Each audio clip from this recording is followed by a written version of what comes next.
Well, good evening, Free Enterprise fans. We've started the stream a little bit earlier than usual tonight. I'm going to take a little bit of your time here, about 3 minutes, to be a little self-indulgent because I'm here to celebrate a bit of a milestone. I have been doing commentary now for the Free Enterprise community for 5 years. And first and foremost, of course, you could never ask for a better lead-in than the theme of love, because of course there is so much love that I have for this community and everything that it's done. Uh, Thinking all the way back to 5 years ago with some of the original admins, but also the original spring of 2018 crew, myself and Mechalink and Nightdew and Invenerable, and most importantly, for anybody who knows me at this point in time, Silverfire, um, and just so many people beyond that, all getting together to play this game and to enjoy this game. And on May the 14th, 2018, I commentated a community race with Alexa LaFay, who is no longer directly a member of the community, but obviously I always wish her the best. She's a wonderful person, as are so many people in this community. This community has taken me through a lot of ups and downs in my own personal life in these last 5 years, and has been supportive and wonderful. Um, from being this nervous newbie at commentary to meeting a whole ton of now old friends at AGDQ 2019 or RPG Limit Break 2019. Having the honor, if it wasn't my best commentary, I will say this. Having the honor, though, to do commentary for RPG Limit Break 2019, I will still say forever that that was not good commentary on my part. I apologize, even to this day. Through taking a little bit of time off for myself in the last year when I needed it most, to be welcomed back with open arms was the most wonderful thing by the Restream team and by the fans, by all of you who continue to support me in the work that I do for Enterprise on the microphone, as I've primarily shifted to just wanting to be on the microphone and obviously be self-indulgent, um, as commentators can be. So, I'd just like to say, of course, before we do start this race tonight, thank you all. I wouldn't be here without all of you being supportive. I wouldn't be here without the Restream team continuing to raise the bar for commentary, Scala Kitty, Boardface, for doing so much of the development of this game, to admins old and new. I was reminiscing about that before the last race on Friday. To everybody here, I see names here who have been here forever. Hi, Natara. You're wonderful. What a good friend. But Propnest's been around forever, even if they don't play, all the way down to some of the absolute newest names in the community who have just started playing. Thank you all. This would not be at all as fun as it is or as worth it without all of you. And of course, without further ado, let's get to it, Free Enterprise fans. Thank you all for coming out tonight. We are here for a wonderful race this evening between VTafro and Commander Leonhart, and they will be dueling it out here on the late night for your enjoyment. And I am joined this fine evening by Fly Eagles Fly 72. Eagles, how are you tonight? Doing pretty good. Very excited for this matchup tonight between these two runners. Both of them pretty good runners, and looking for a great run with a Yang start. Yeah, both of these runners have shown to be very strong so far. Brewed Attitude and then the Balamb Cricket Club, I think for the Balamb Cricket Club, maybe the other runners are more well-known, but Commander Leonhardt's been around for a couple of years now, and I don't think he's sneaking up on anybody at this point. Now it looks like it's going to be like a tough match between these two tonight. So we'll see what can happen. See who takes Yang all the way out to kick Z's butt. Yeah, Yang, a notorious level lover, needing to get into higher levels and get strength gear to really scale up. He's going to have a strength ring to start in the starting kit, which is always nice. Looking at our objectives, we are going to be hanging out on Earth tonight. We have two of the easiest objectives in the pool that are blocked by key items. We have Tower of Zot and Barren Castle. How does that change your strategy and an approach to a seed like this? Looking exactly trying to find the Baron key. Hopefully might be vanilla in the Baron Inn, but sometimes might be hidden somewhere else. But like once you get access to underground, it's good to have. Find that tower key.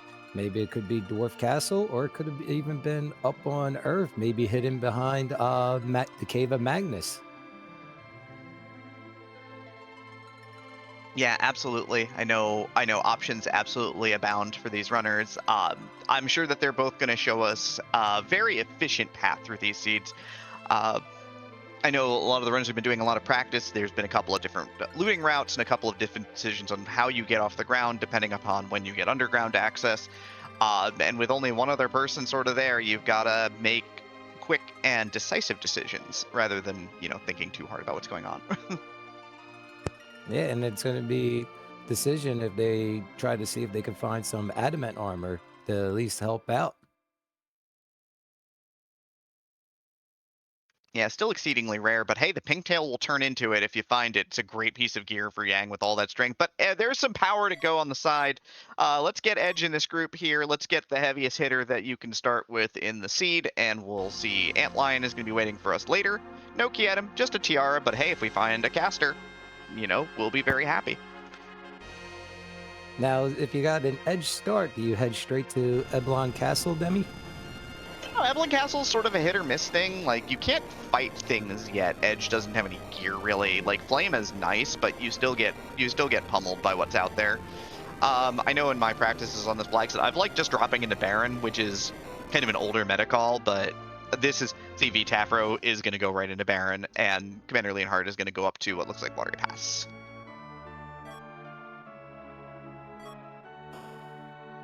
Oh, checking out Commander Leonhart, checking out Kaipo, checking hopefully to see who the sick kid is. Possible Paladin on the table here, lying in bed, lying in wait potentially.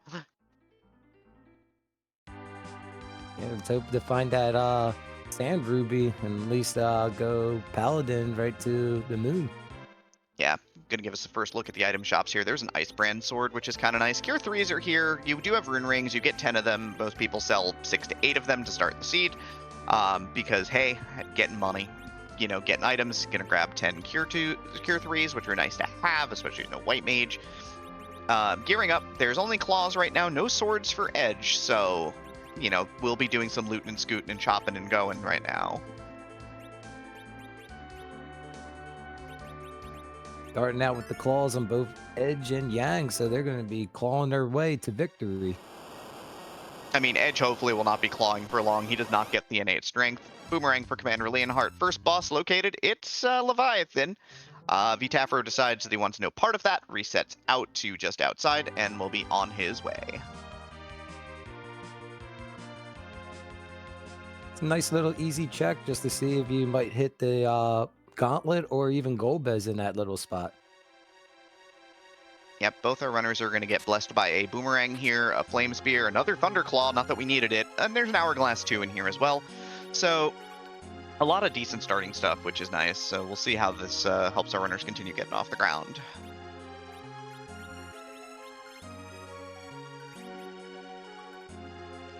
For folk who are kind of thinking about what might be in shops this fine seed, Ninja Swords can be located in boxes. They are tier 5. They're also going to be in shops underground.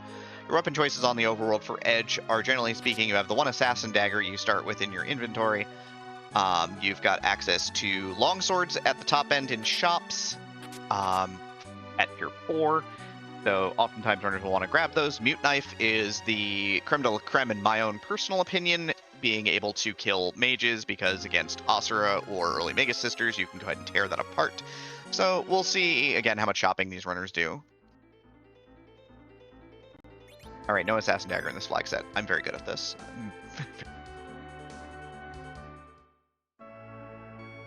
And it's good to see find the Assassin Dagger in a shop. That way can at least give Edge a head on knocking out some monster chest of enemies with the easy kill with them. Yep, some slight upgrades there. There is a Full Moon Boomerang in Eblan so far for Commander Leonhart. He is going to start rooting around a little bit. Does find the first encounter chest. It's Black Cat's Lamia's, and is actually, interested in cashing out some Hourglass here to fight it.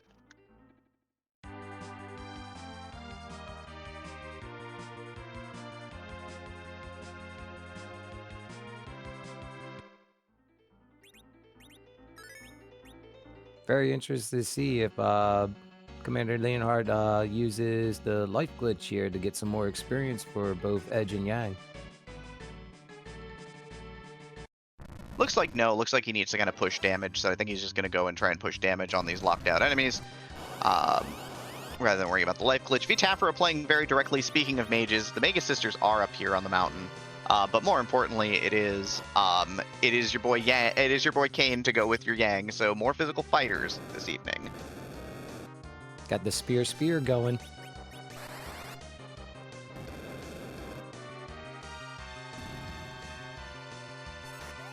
Flame Spear was located, so they'll be able to equip that later as well, which is always nice.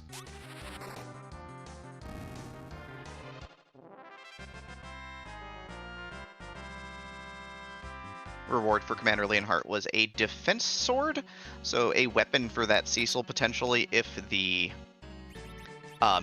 paladin does show up in the party early on from Sand Ruby.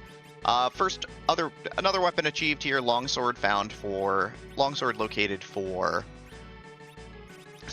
Edge, and the Flame Spear, of course, is going to get equipped on your Dragoon.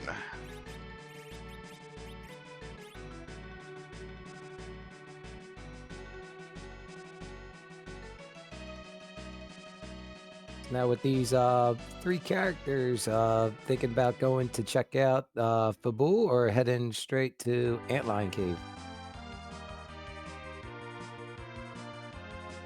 So, I mean, I always do kind of enjoy playing these seeds directly. We didn't get banged up too much, so both are options.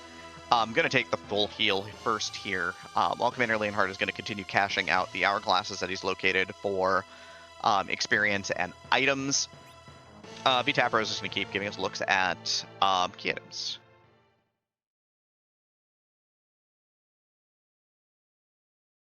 And as we see Edge using Flame to take out those 4 skeletons, so that way it just leaves that stale man to keep going. Yep. VTafro locates the officer-soldier fight, so the Kaipo guardsman. Gonna Flame to just take out the front 3 and end the fight on the spot. Commander Leonhart's gonna get us look at a second item here.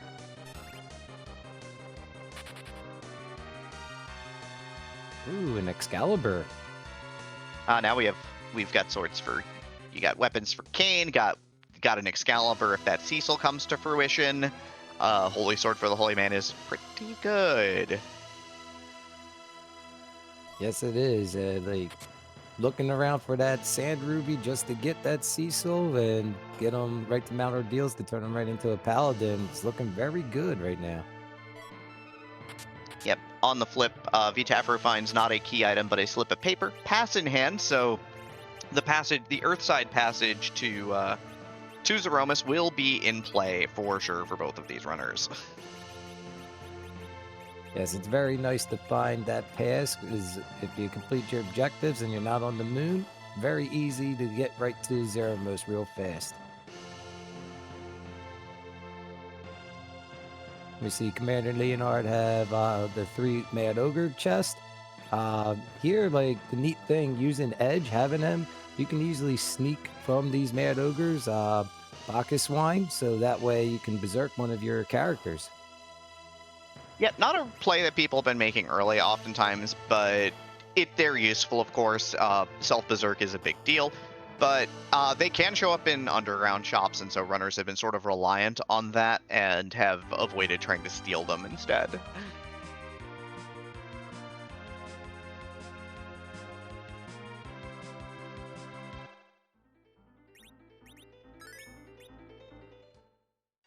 And get a check over here to see who the boss is for the waterfall, and look like CPU, so VTafro just reset right out. Yep, continued looting will continue here. Actually, it's just going to go up. It looks like launching the hovercraft here. Yeah, CPU, not a fight that you need to take, and so that's great. Commander Leonhart is about to give us a look at the 3rd item in the encounter chests.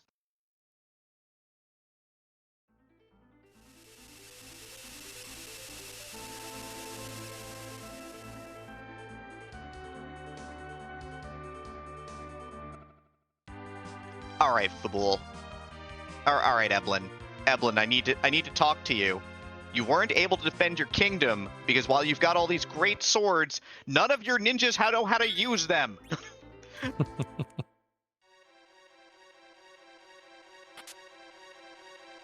All right, so we see Commander Leonhart going to do the check to see which character they're going to get. Be able to get Kane there, and we see VTafro heading right into Antlion Cave doing some looting. Avenger Defense Sword Kane is on deck right now for Leonhart. So even though he may be a little behind from doing those chests early on, he's about to get paid. Yes, the defense sword swapping right to the Avenger, really good. And we got a Dr. Lugay fight here at Antlion Cave. Yeah, another very direct fight. It's going to be 2 scenes, but Flame should just cook it real fast. Commander Leonhart, with all these extra levels and items, is having no problem with the bosses at this point, is going to add on that Avenger Kane now.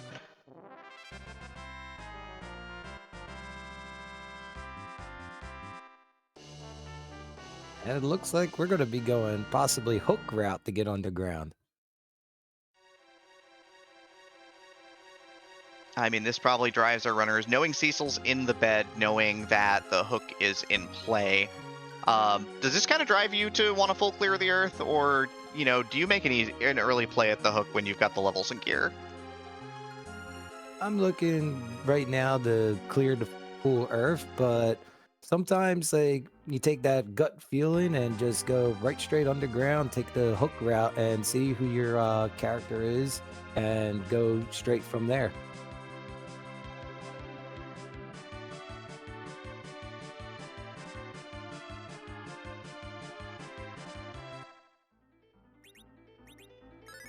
Yeah, so it looks like VTafro is going to be shipping off to, likely to check the shop and then cash out hourglasses. He is just lining them up in his inventory.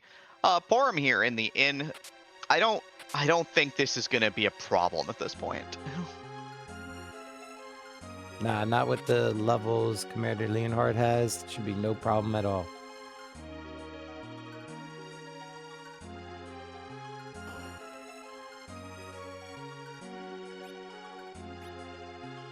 And there we see Sirens and Bacchus Swine down underground. Both great. Sirens do lock up your ability to grind. Runners have needed fewer of them, it feels like, in this flag set. They've been doing a lot of moon clears, and so haven't seen a lot of needing those, but they're nice to have. Obviously, Bacchus Wines, as we mentioned before, self-cast Berserk, which increases your attack power, and the more important thing is it actually causes your melee characters to menu perfectly. Basically, the commands get put in right on time every time, which is nice. Especially having edge with the speed, possibly can get like 2 attacks off before the boss starts attacking someone. Baronin's got the business Musica, so required harp in play now. That'll be grand for both of our runners. VTafro is dipping deeper into the hook route, looking for boxes in here. Now, since you got that twin harp, did you head there now with the levels that you got on Commander Leonhart's side? Go there and try to get the objective done? You almost certainly can. Like, I mean, that's kind of like the idea is that maybe you do the early checks anyway in hopes that you find an earth crystal, which really tightens down your routing a ton. But going straight to music is also sensible. Avenger Kane probably just cuts the boss fight down without much input from you. It looked like Commander Leonhart going right for the music.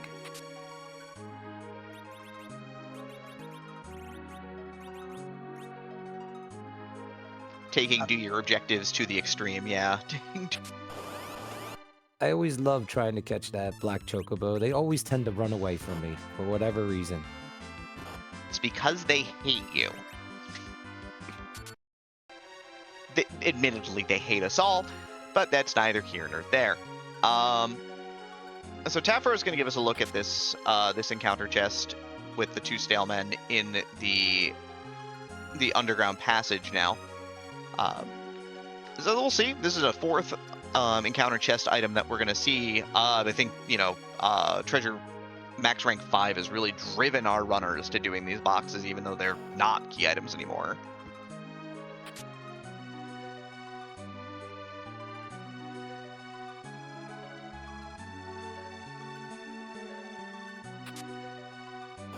All that for just an apple. That box had a balanced breakfast. Well, not really, just an apple. It'll keep the doctor away if they use that apple. And knowing there's a Porm out there, one of the better targets to be appling on, just to get her health up faster.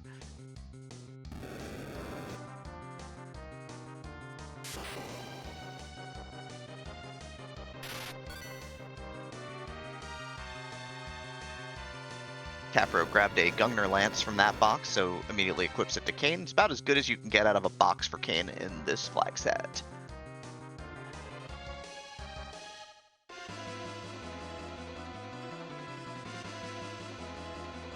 More importantly, though, Leonhart is a man of the people, so we're going to have to cut the commentary for a moment while we wait on music.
Well, of course, since the music is lost, that was the main theme from Punch Out. I guess it's fitting for Yang. And is this even randomized? Dark Elf right behind the crystal? Yeah, both of our runners, though, both of them have eschewed parts of the overworld so far for later on checks. VTafro is deep in the hook route here. Commander Leonhart's going to pick up the box for getting to play music, which a package is fine. It is a character check. It could be a duplicate Cecil. That would be wild. Yes, that would be really wild. 2 Cecils in the seed? And they both can join your party. And as we saw, VTafro for the Rubicante spot is Bahamut. So kind of like a free fight if you're using your Star Veils. And we see the Zeus Gauntlet and F4 Mad Ogre chest. Yeah, putting Strength Gear on Yang basically accelerates his level curve, because you want to up your strength. Every 8 strength you get gives you an attack multiplier, so while you don't necessarily get the raw damage stats per hit, you do get more hits, which is more damage.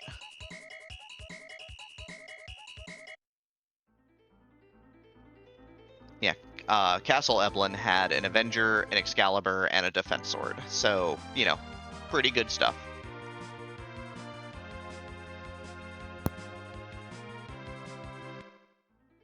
We see Commander Leonhart going right straight for the Miss Cave and hopefully checking to see who the package character is.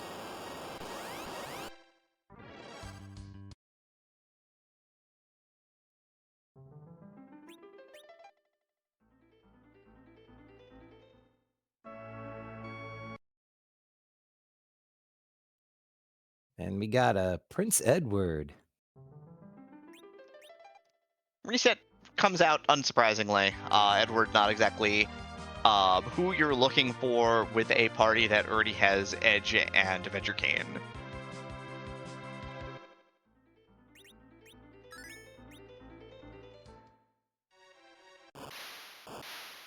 And now checking the waterfalls to see that CPU there.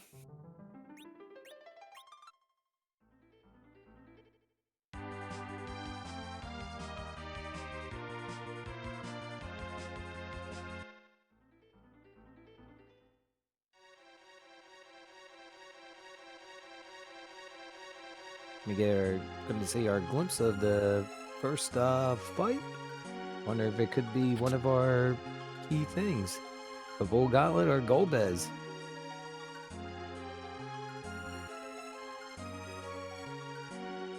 How's about a Sura?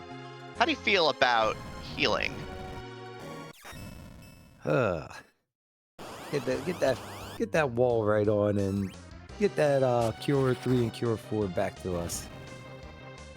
Yeah, actually it looks like maybe deciding to do, this is going to be Great Base strat, so basically what you do is you cue the action you cue the action at the right time, and when she flashes on Great Base, and you can keep her in Great Base. It's pretty difficult. The timing is hard when it's really fast like this, and so, we goes back to just saying, all right, I'm going to double Veil. We do have 5-star Veils in VTafro's inventory, so more than enough to kill Bahamut as well. So this should be fine. He doesn't have quite the juice that Leonhart has from doing all those extra boxes and getting all those extra levels as well. So I'm not going to say it's going to be free, but it's going to be doable.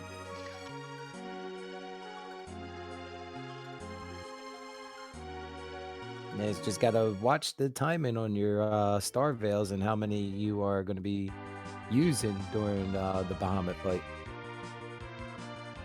Yeah, the big thing is that it usually it'll take 3 full reflects with 2 characters, which is 4-star Veils. They usually last for 2 Mega Nukes if you time them out between like 2 and 1. So, 3 is gonna be close. Close-ish. Probably close enough.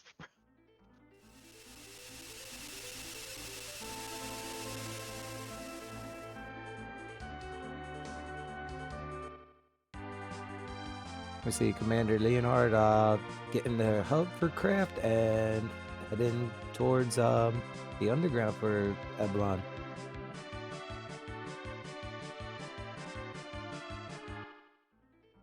Yep, skipping the defensive Fabul here, which we know in the booth is the pass. Again, he'll probably come back to it later. The big thing you're going to see him doing, though, is you're going to see him flex all that extra power he got from those boxes in just a moment.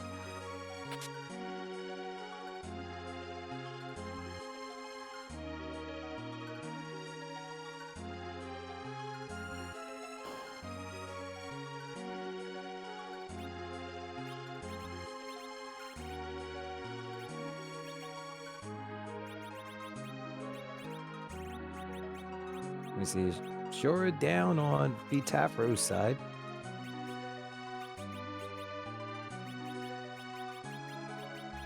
Yep, it looks like Commander Leonhart is dumping his inventory to get Sirens and Wines.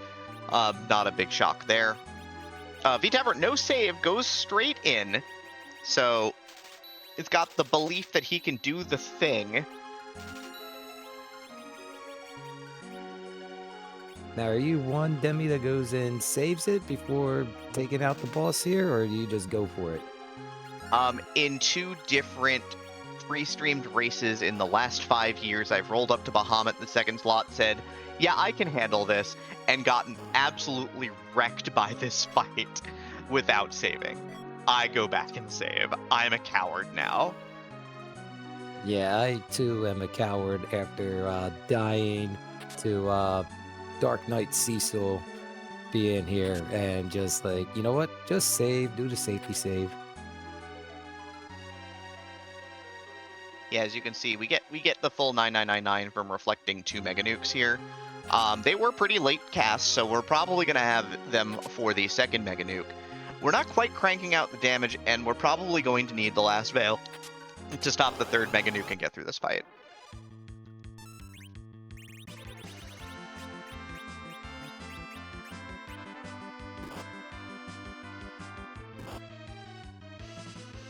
We see Commander Leonhart going after the 2 Stale Man chests.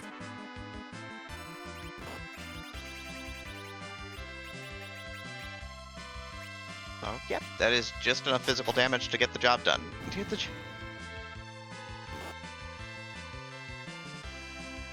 Well, Commander Leonhardt's having a bad time with the Staleman chest without hourglasses here, as they do have sleep touch.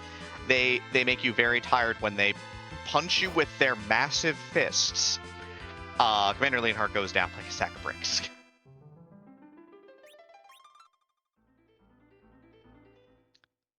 25-minute underground, having eschewed Baron in and Ordeals, and of course we know the Harp is in that route as well.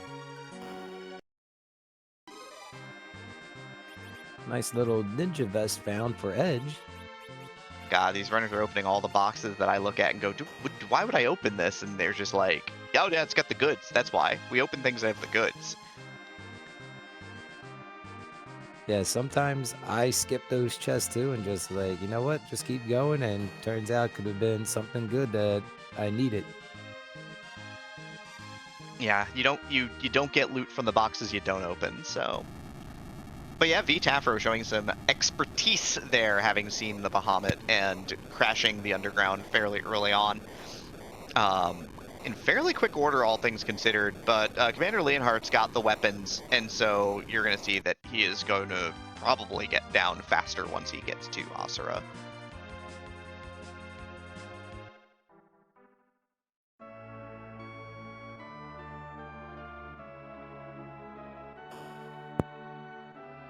We see VTafro checking out the Dwarf Village chest. Gets a ninja hat for his troubles, which is not bad at all. Gonna go ahead and armor shop is heron robes and black shirts, neither of which you really need right now. Black shirt might be nice for the kid, but other than that,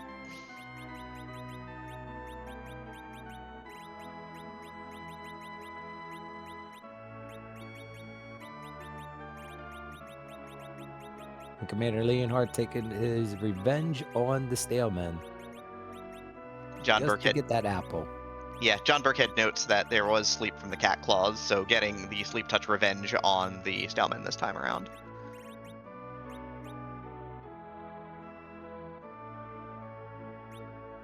That is the very nice thing, having the cat claws, putting the enemy to sleep. Yep, those are ninja stars, not ninja swords, annoyingly, so that's not quite what I think anybody wants from a shop at this point for Edge.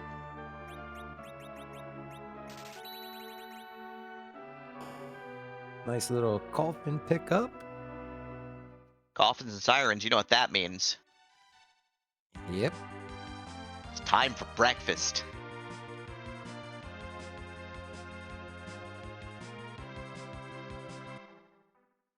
VTafro decides to skip breakfast and go straight to the Fey March, though.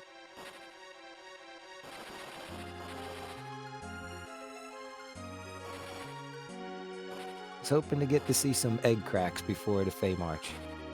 Yeah, you sometimes want to spot grind a bunch before you go into the Fey March in case there's a boss that's like borderline for the gear and layout that you've got. Doesn't have the White Mage, no Porum on hand, so it has to be kind of considerate of that. The other thing is that you're going to want to snap grind up, not just Quake, you're going to want to snap grind 29, I believe it is, on Balamb for Warp as well.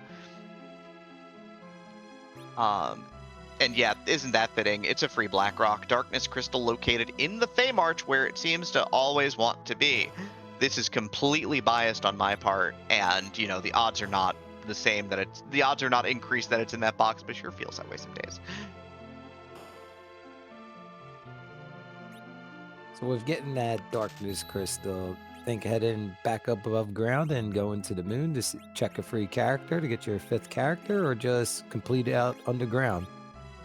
I mean, I think you're completing underground here. VTafro, by the way, with exactly 66 large in the bank, so is able to make the magic happen for getting a ninja sword, and is going to dump some inventory looking to get his hands on another.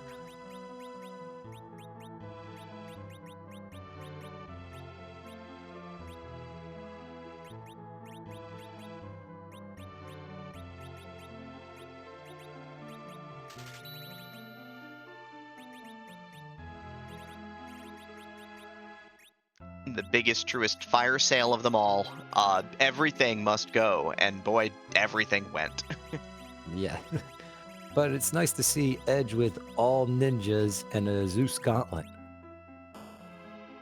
Yeah, that's short of Masamune's, it's about as good as your Edge is gonna get without any more encounter boxes, which is always great.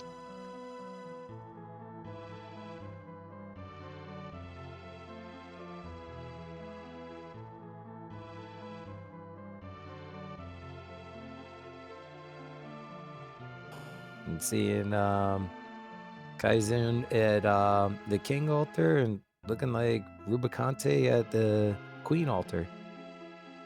Two fiends hanging out in the underground, ready to ruin your day. Yeah, not what I want to see down there.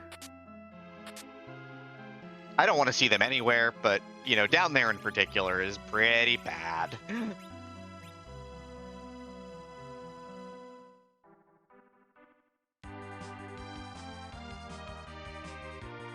Commander Leonhart is through the Mad Ogre chest down here, so is going to get that Zeus Gauntlet.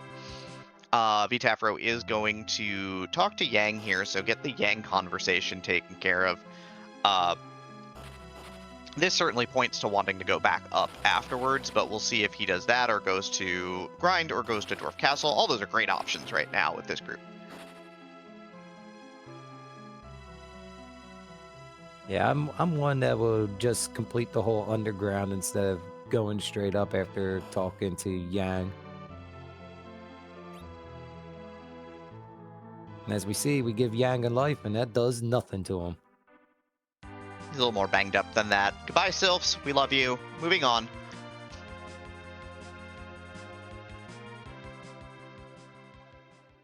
You see VTafro going up to check Sheila 1.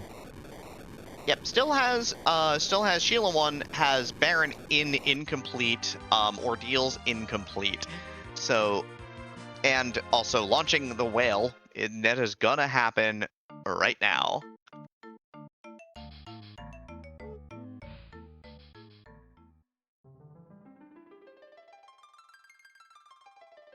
Best part seeing an NPC in the way, and the black mage or the white mage just runs them over saying, hey, we got a mission to do.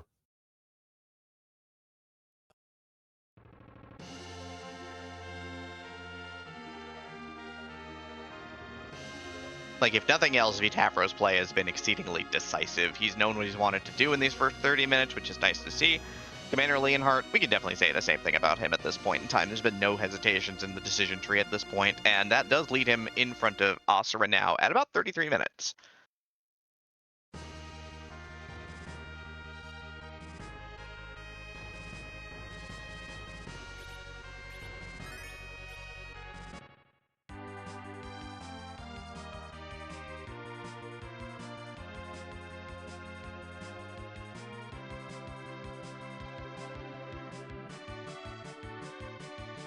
See VTafro going back, picking up the airship.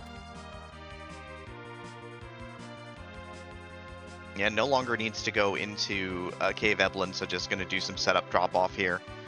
Leaves the hovercraft by Silvera and is headed due north to, yeah, this is to Sheila 1. And then we'll see if he follows up by going backtracking into Baron Inn.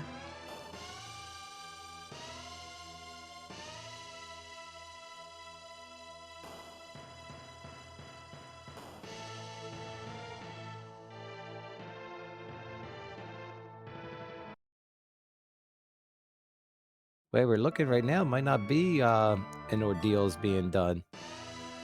Oh, Baron Key Sheila 1 has, so that's nice to get from Sheila to be able to get access to Baron. Yep, that is hard required, so very happy to see that. It's in the objective list, so you take it. Commander Leonhart takes a reset on Asura, choosing not to Veil and goes for Greyface Lock, and the speed in this position makes Greyface Lock challenging. Like, good runners will go for it. Good runners will miss it because it's just hard to do.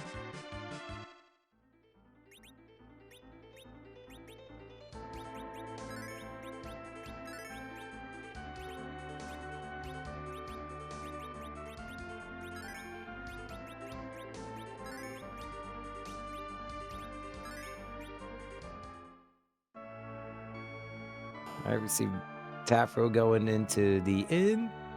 Gonna deal with that evil wall and Odin after. Yeah, this time does get the slow off on Asura to help with the Greyface Lock, which is useful, but then now he wasn't not actually going for it here because it's worth getting through the fight. Both of our runners are going to have so Tafro has 1 Star Veil left, using 2 on the Bahamut fight to go with the 2 on the Asura fight. We'll see if Commander Leonhart's in the same boat or not, because obviously having Veils on hand is kind of useful for 1 Golbez.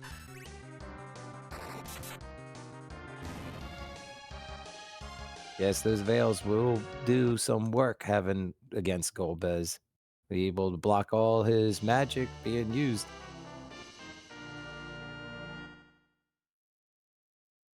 And we get the Twin Harp on VTafro's side. Yeah, with the obvious play to just go right into the Barren Waterway from here with the full heal you get after this fight. All right, pop quiz time. What boss was waiting for us at the start of the game?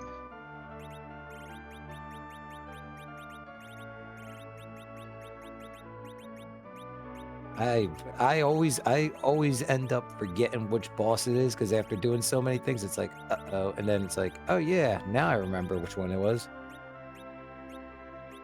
1 single adorable fang. It was Antlion.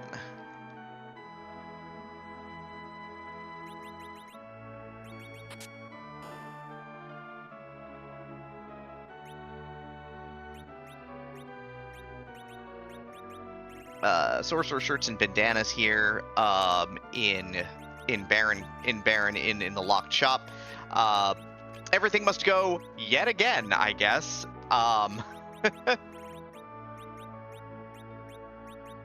Yard sale, buy everything.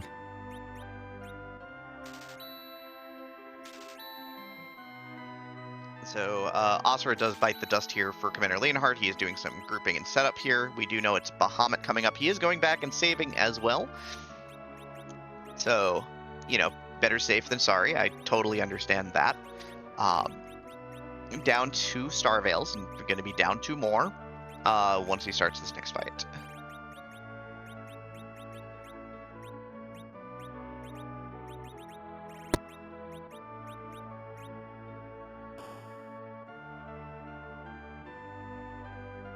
See, VTafro heading down to the Barren Waterway to get access into the castle. And Commander Leonhart ready to start taking on Bahamut.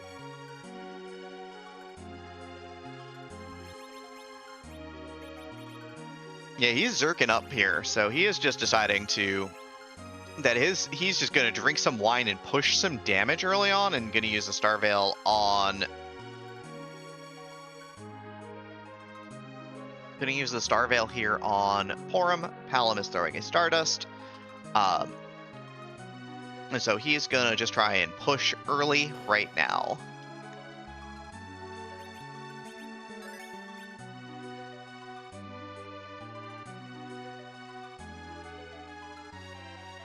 Hopefully get enough damage in so the reflection of the Mega Flare can at least take Bahamut out in just 1 round. Yeah, I mean, there's the Berserkers were doing roughly, 3,500 a cycle, which is pretty good. The Mega Nuke Reflect does around 5,000 from 1. Yeah, 5640 is a nice roll, actually. It's nice to see little claw pushing Edge all the way up to the front.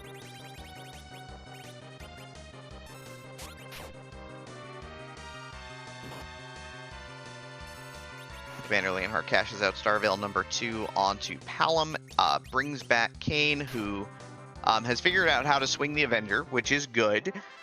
Is going to get 1 swing in, 2 swings in for 2,000 before he dies, and now out comes Mega Nuke number 2. This one's going to do the full quad 9s likely on the bounce back. And yeah, down goes Dragon. Twin's going to get some... Twin's going to be the only survivors here.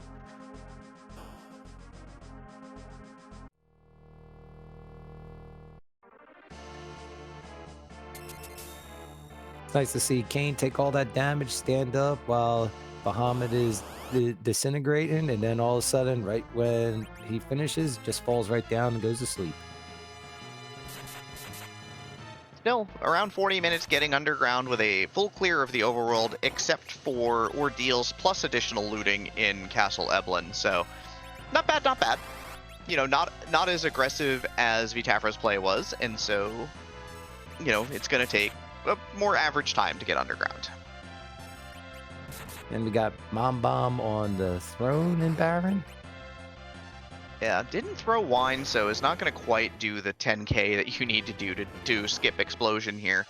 It doesn't do a lot of damage in this spot, though. Porum, not very healthy to begin with, so takes the fall. And otherwise, team's doing pretty good.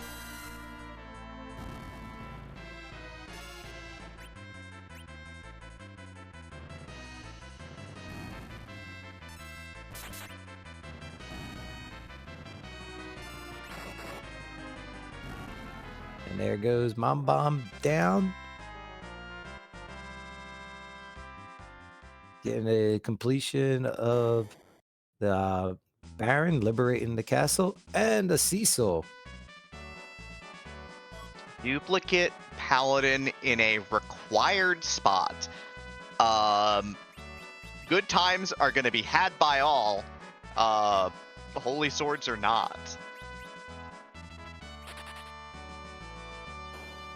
It's a tough decision on who to get rid of. And as we see on Commander Leonhart's side, we're going to eat some breakfast, cracking some eggs.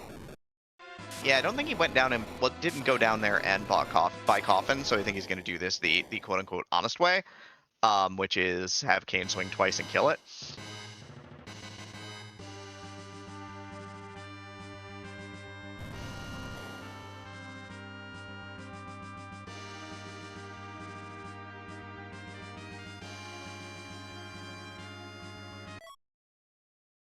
Oh, and the Sand Ruby being in Baron Castle. I mean, you can't get rid of Yang for double Cecil, so I think Edge is kind of pulling a lot of weight right now. So, but yeah, hey, there were 2 Paladins in Baron Castle because, you know, that's in the plot, right? Yeah, so do you get rid of your white mage and just go with double Cecils and buy some Cure 3s and just use that to heal your party? Have you considered that you would get 2 flex on him if you did that? Yeah, absolutely. The white mage is great though for setting up Zerks, but you might consider going back down and buying more Bacchus wines if you're gonna give up on the white mage. Honestly, the safety of having Porum in the party is still kind of important for the Moon in particular if we do end up having to do some work up there, but that's looking less and less likely right now. And as we see Moon Boss, let's see which Moon Boss we're going to be taking out. Good old Pale Dim being the Mylon fight spot.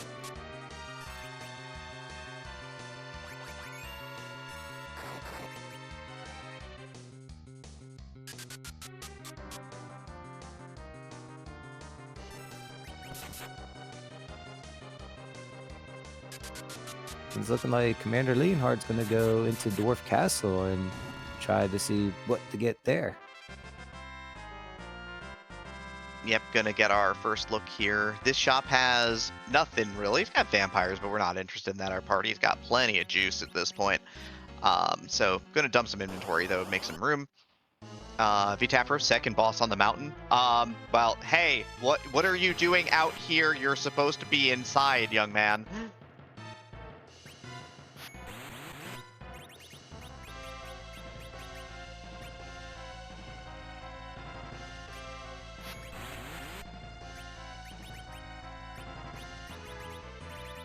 and it doesn't matter that our Cecil is taking a nap because we're just going to turn him right into a paladin soon.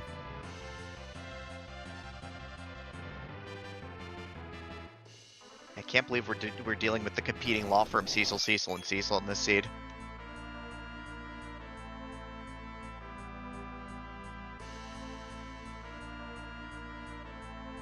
Like the first boss would be in the Dwarf Castle, be the 3 Dark Imps. Commander Leonhart's looking powerful enough to take out those 3 Dark Imps. Yep, no hourglass, but still has plenty of power at this point in time, so I'm sure he's not worried about it. Yang is going to pick up the Zeus Gauntlet to punch out whatever is in the room because he does have to fight it solo. He's the hero, so he's got to go it alone. Commander Leonhart is going to try and zerk up the crew here and go to work on these imps. Quake, also a good spell, I heard.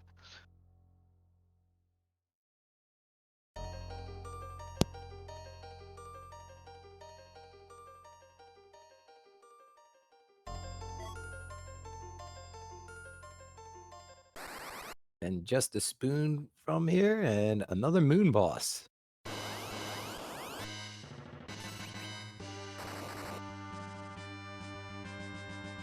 It's a good boss to get off the table, honestly, because Ogopogo later on in the seed could be really, really devastating to your party. And Yang is just going to stand here, catch 2 waves, and then tell Ogopogo to catch these hands.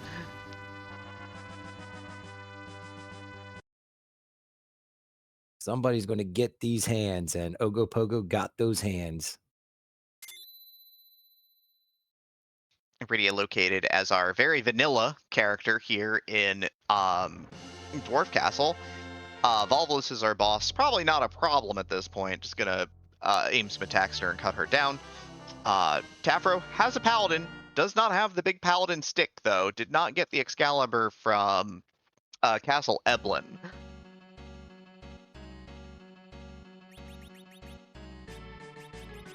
I'm thinking, like, my mindset thinking right now, once do the Sand Ruby to get the second Cecil, is going right straight to Eblan Castle to get some levels for that Cecil.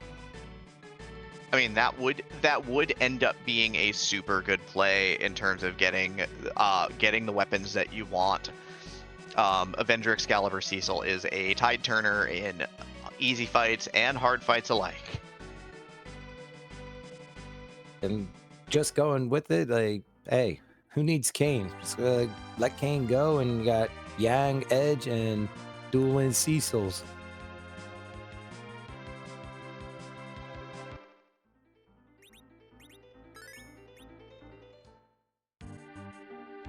So like VTafro just going right straight to Eblan Castle with just that 1 Cecil. Yeah, plenty of levels on the kid here. Pan first item, so gonna get the full easy treatment here in Fabul. Warps in for a magma key, which is a key item.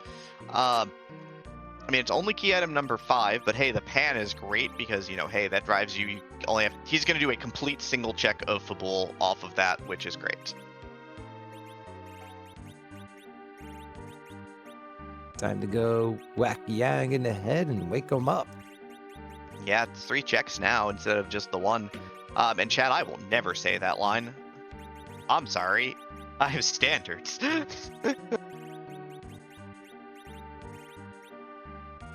Always love finding that magma key when you're underground already. And one dwarf wants to be a real estate agent. Very nice. Yeah, VTafro is going to locate. This is the Avenger first, so is going right to left, so takes right tower first because you can just exit out and then save on the outside and then do everything else.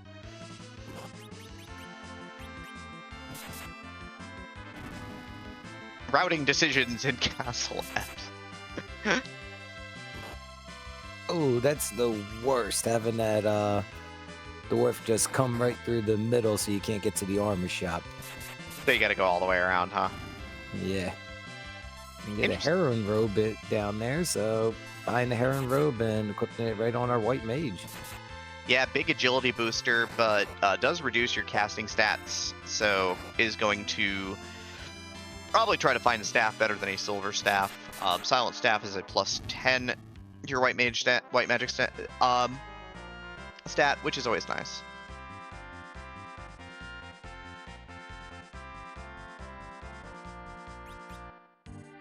The Avenger for VTafro.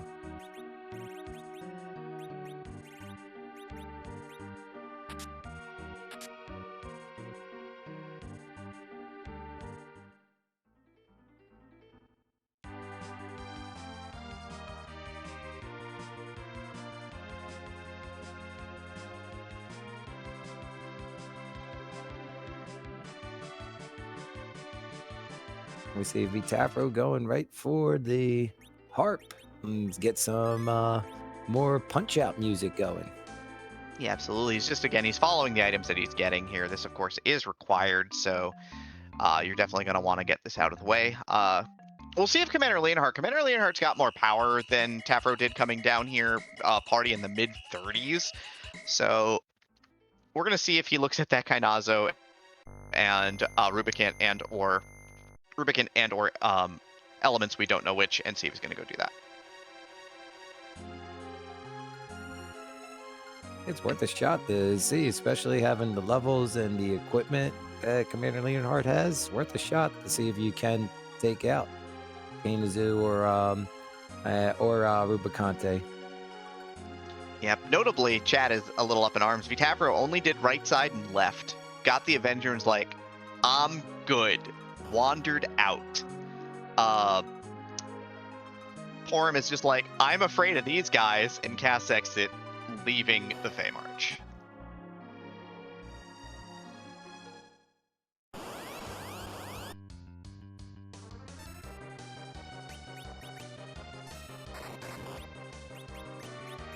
And Commander Leonhart gonna go wake up Yang.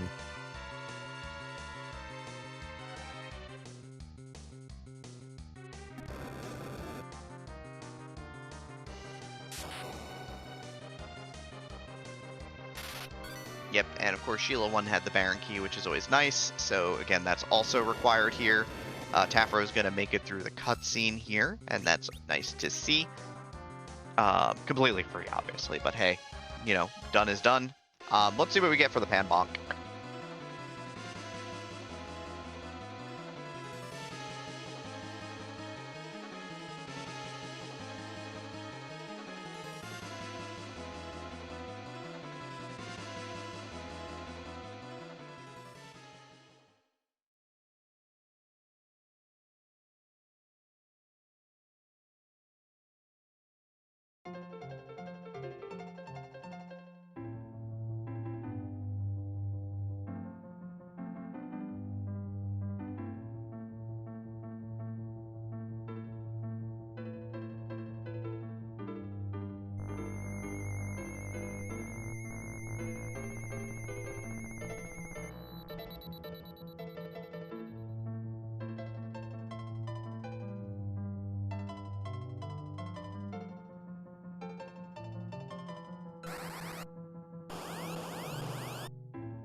So yeah, chat noting that we don't think Commander Leonhart is checking the Luca Key boss, but it may not have a save on the outside, which might be a little unfortunate. Would have to run through Sylph Cave again. Not that that's long, it's just a little bit of time loss here.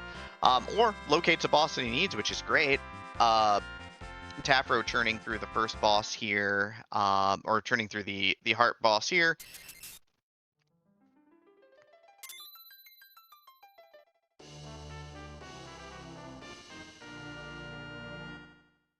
Tafro was just seeing getting that package, but it's nice to have 2 objectives done in 54 minutes going ahead. Yeah, neither boss located, neither half of Forge located, no Earth Crystal at this point, so 4 objectives still on the table. We do have access to the Vanilla Murasame altar up on the moon because we do have a Darkness Crystal. Both bosses in the Fey March have been skipped by both of our runners. They wanted no part of it. VTafro has not done Dwarf Castle yet, so that's likely next on his docket. And Commander Leonhart is going to switch over, and he's going to get a Baron Key and something else. So we'll see what that is.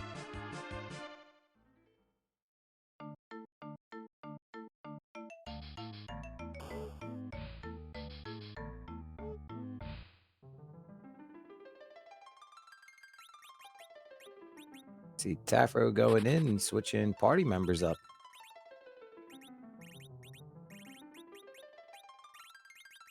Yeah, wants the Balamb in particular to cast Warp. May keep him afterwards. Gonna go White Mage list for now, but gotta have that ability to warp that to get that warp check in. Commander Leonhart is gonna wrap up the defensive Fabul here, get the pass, and then talk to Sheila afterwards as his reward. So, doing this in the efficient manner, which is always nice to see.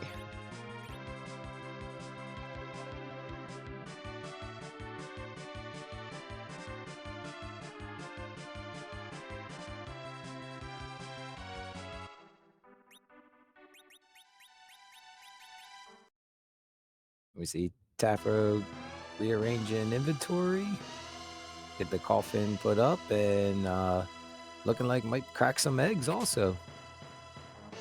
Yeah, needs probably, I think, 2 of them to assure the levels. 1, I think, is probably fine, though, but it's pretty good.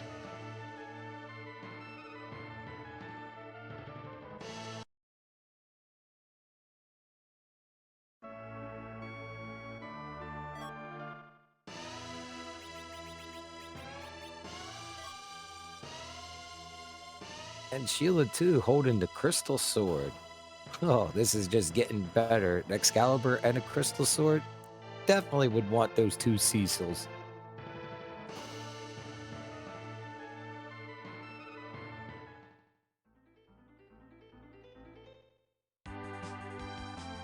Yep. Tafro is gonna get the pan in a moment as well, so that probably drives him to also get a crystal sword. So now he doesn't have to worry about the fact that he missed an Excalibur because who cares about that?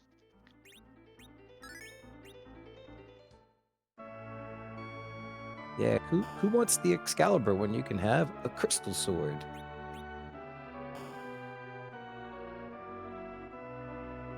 I mean, this party could have both.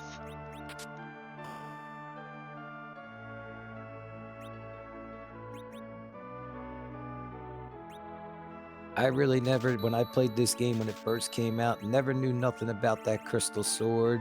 And years later, I ended up just moving across that invisible bridge and went straight there and finally realized, oh, there's a crystal sword better than Excalibur.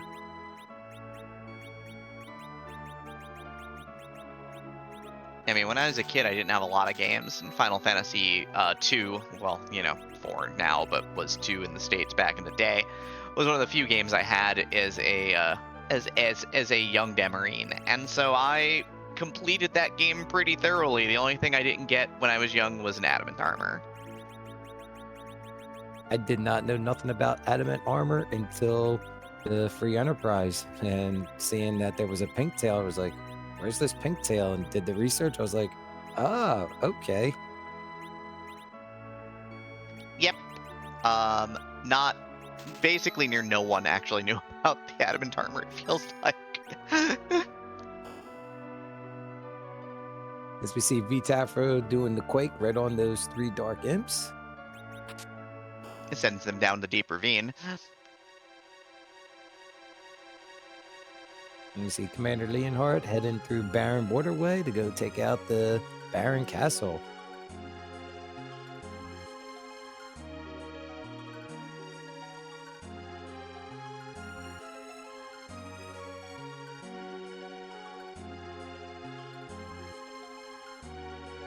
VTafro wholly disinterested in adding on a Rydia here. Is going to fight the Volvolus directly again. which is pretty great. Does Commander Leonhart know about the bed Cecil? He sure does.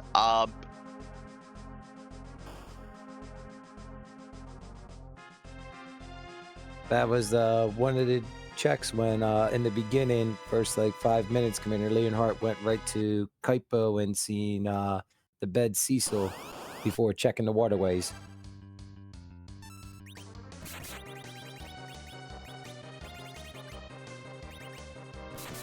But yeah, what Commander Leonhart's reward is going to be from Baron is going to be a Cecil, and a Sand Ruby to go get a Cecil.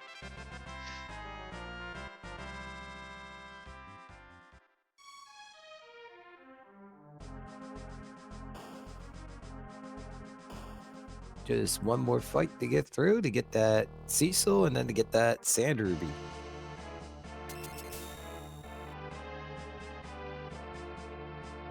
Yep, well, Tafro is going to add on the pan here and is going to cast Warp to add on the Magma Key to his inventory at this point in time. Key item number 8 on his side. Leonhart at this point in time is going also on 8. He will be on 9 after this fight.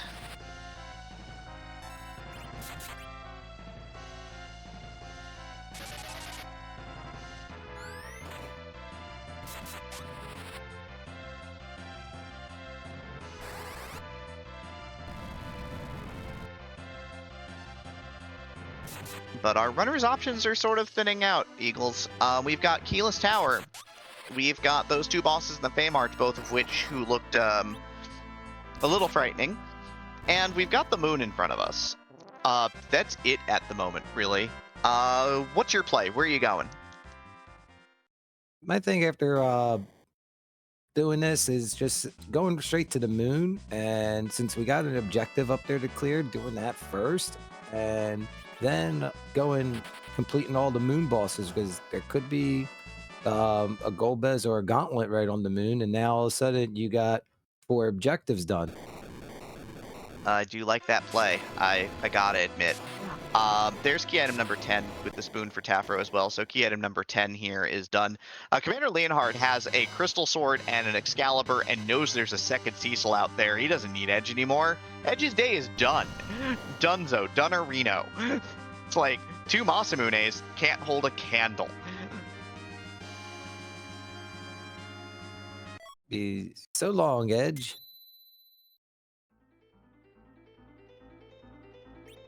So Leonhart probably going to take a quick hop over to the bed in Kaipo to grab a Cecil and then head up the mountain to make his Cecils better, or do it in the opposite order. Both are good.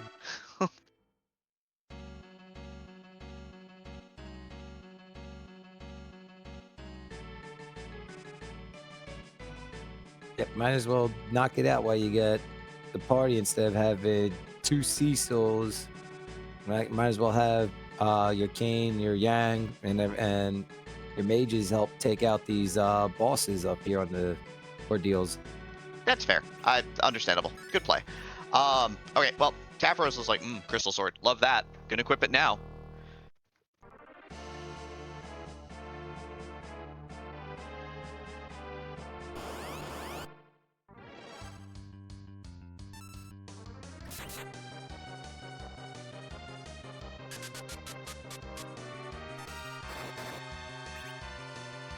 The funny thing is that Excalibur still comes into play at this point because of the fact that Leonhart can take the second Cecil. Tafro has no weapon. Yes, that's why it's a gutsy move just to do one side of Eblan Castle when you only found one chest, and it's like, oh, got the Avenger, let me get out of here, head away, when you could possibly miss out on some key items. Yeah, John Burkhead reminding that Avenger glitch does mean double Crystal Swords, because basically what you could do is set it up so that your first Cecil has the Crystal Sword equipped, you switch him to the Avenger, popping the Avenger glitch so that he is doing Crystal Sword power, then re-equip the Crystal Sword to second Cecil, who drinks a wine and goes berserk, and then basically is doing the exact same thing. It's a hassle, but it can be done. See, VTafro gonna go check out Bahamut Cave. the intent to go fully top down, it looks like, here on the moon, but does go straight to the moon, eschewing the 2 bosses down in the March and Keyless Tower, both getting set aside for the moment.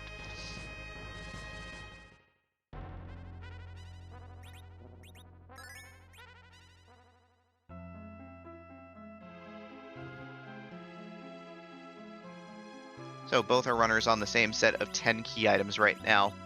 Both our runners have done the same 2 objectives. We've got a race. Like, we really have a great race going on. Both these runners are putting on a show.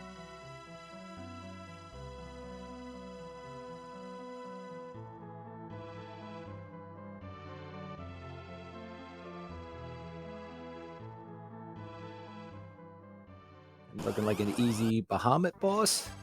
Yep, finds the stretch break here, King and Queen Eblan.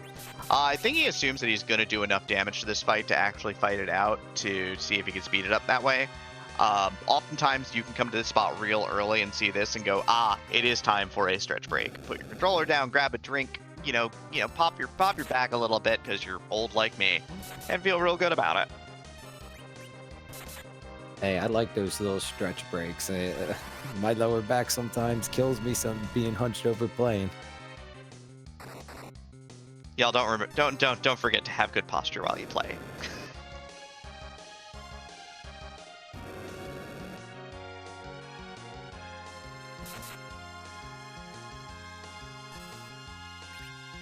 We see Commander Leonhart completed ordeals. Now, is he going to go back and go get that second Cecil, or just going to go straight to the moon? He looks like he's just interested in launching the whale here.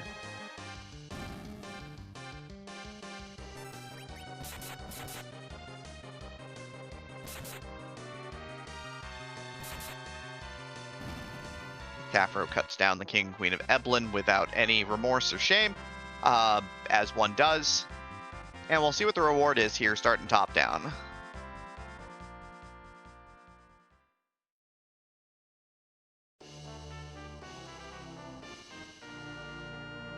Crystal Gauntlet. It's hard to resist 70,000 experience points, though.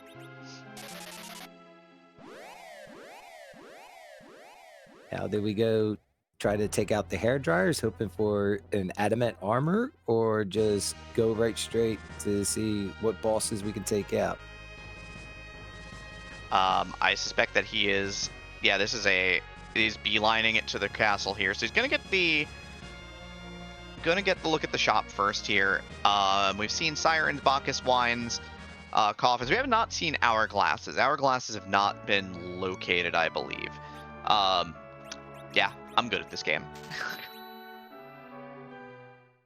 Say it and you shall receive it. Hourglasses.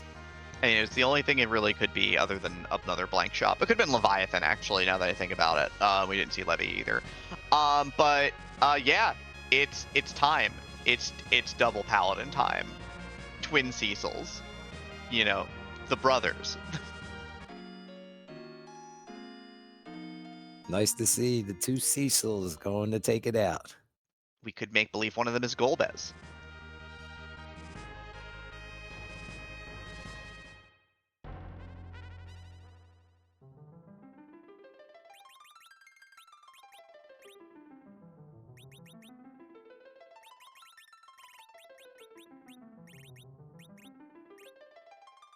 Two Cecils and a Yang going to take out Zeramos. Sounds like a good plan.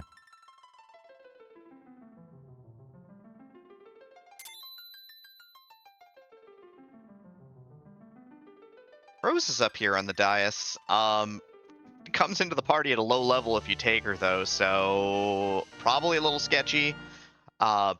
You do have the ability to buy more wine later, I guess. Yeah, no chance. Thanks a lot. Leaving her behind at the altar. You could add her if you flew up early, but no one made the character check early.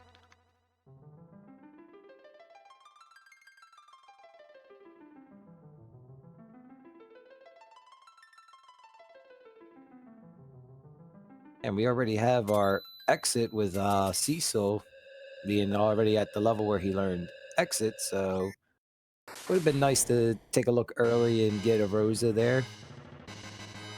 Yeah, Absolutely. So both of our runners again have issued the 2 bosses in the Fey March and the Tower Key. Tafro is about 1 boss ahead, having done Cave Bahamut first. We know it didn't give anything, but hey, 70,000 experience is 70,000 experience, and both our runners are up top on the moon, which is great.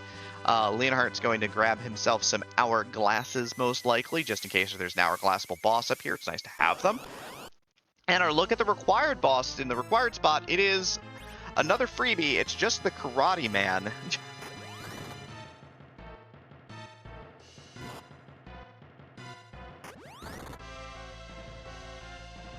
Gotta love the freebie fight against Karate Man after doing those 2 kicks and just have Cecil attack, and it just goes, ouch, you hurt me. Now I'm gonna run away and be dead. And give you 100,000 experience for your troubles. You're welcome.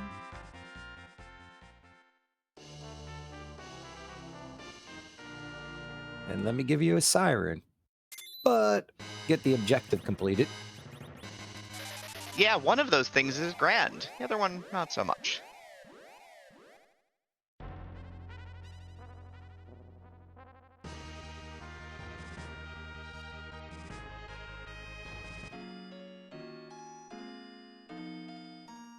Yeah, Tafro casting Hexant Top and back up here to probably make the dive deeper. We still have Crystal Sword Altar, White Spear Altar, Ribbon Altar, and Masamune Altar down below. So, still many bosses to be fought up here on the moon. The nice thing about fighting moon bosses is they are worth piles of experience points. Our Zeromus fight is looking like it's going to be fueled by wine and direct damage.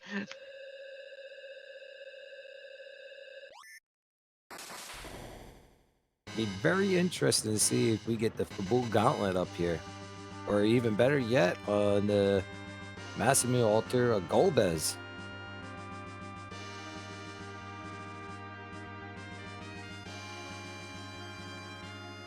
Yeah, I mean, you're gonna, like, we still need to find one of these bosses out there somewhere.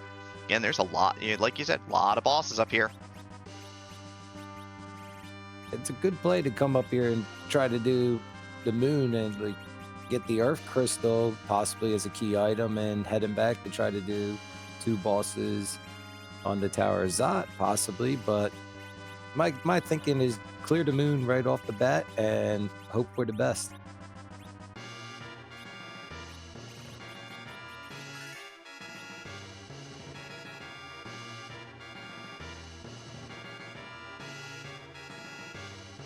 With hourglasses in hand, and 2 Cecils that need a pile of levels here, so gonna lock them down with an hourglass and now kill them off. Probably going for the life glitch as well for the full 180 from these fights, which is great. It's nice to get 180,000 experience and then seeing Cecil gain 35 levels. Yeah, I mean, Cecil's gonna go from not having any power to being, I mean, not having any power. Like, Crystal Sword Cecil at level 1 does 1,500 damage a swing to some of the highest defense enemies in the game. But, you know, that's how that goes. We see VTafro doing the same thing.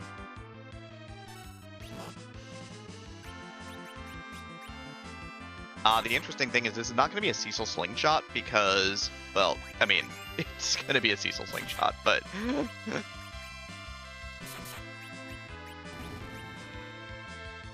needless to say, he's just going to get an absolute truckload of levels either way. It's a Cecil slingshot because it's the median level and Rose is at level 10 and the 2 Cecils are at level 1. What a weird system this is.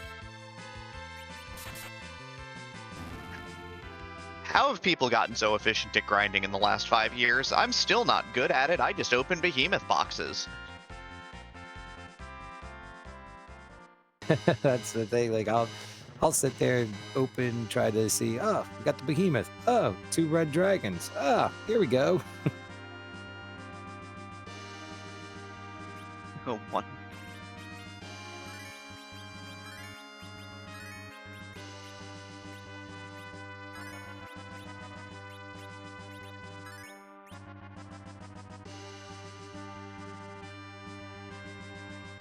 I won't. I popularized taking LST chess in 2019.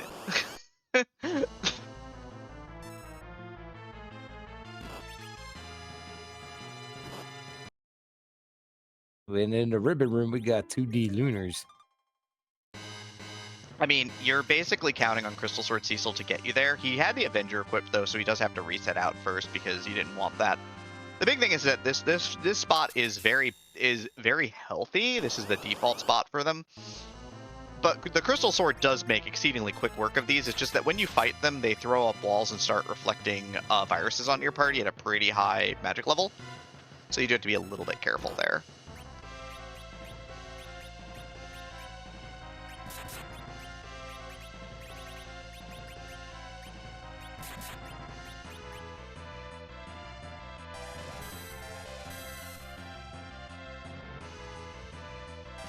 Will survive the first virus. And able to get it. They hit both Edge and Yang, so that helps out. Yeah, I mean, you top the party off here, so that's the big thing. But again, Cecil doing quad 9s, big party time level damage here, so no problems at all.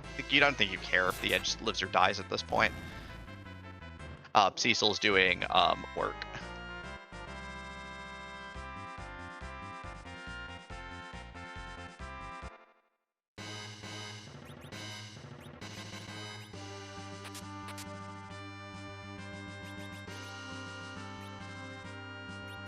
And Dragon Spear and a white dress. I mean, more importantly, 200,000 experience points. It's getting the levels. I mean, this party is gonna be heckin' swole by the end of this. I'm just waiting to see on Commander Leonhart's side the two Cecils going at it with the Avenger Sword and the Crystal Sword.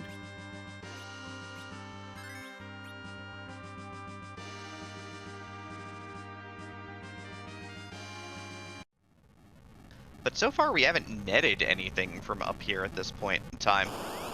Nothing of use so far. Now, this is useful. White Spear Altar Golbez is here. You love to see it. It looks like TafFro is just going to let it rock at this point. Not going to reset for setup, and just going to let it go here.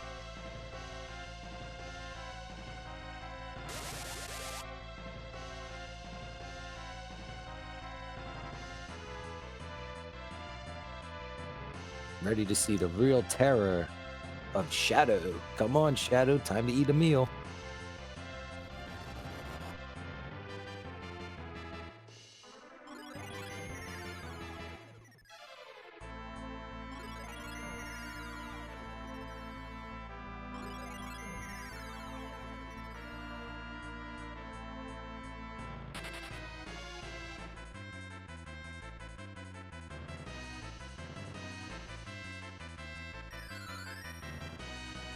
And as Shadow gets a full belly from eating 3 characters, we get that heal and looking to Star Veil to try to reflect some of Golbez's magic.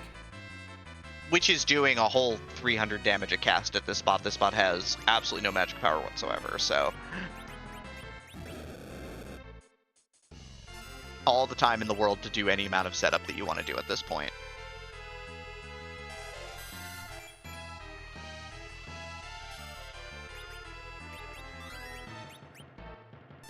Yep, Leonhart is onward D-Lunars here at this point in time, is using Cure 3 potion strats here, throwing Cure 3 potions, casting Fire 3 and using Power to not get the counter attack effect, which is great.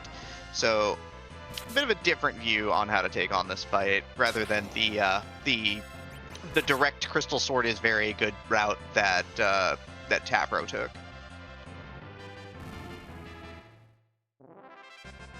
And down goes Golbez on TafFro's side. You will be missed, friend. All Still that nothing. for Bahamut. Still nothing, though.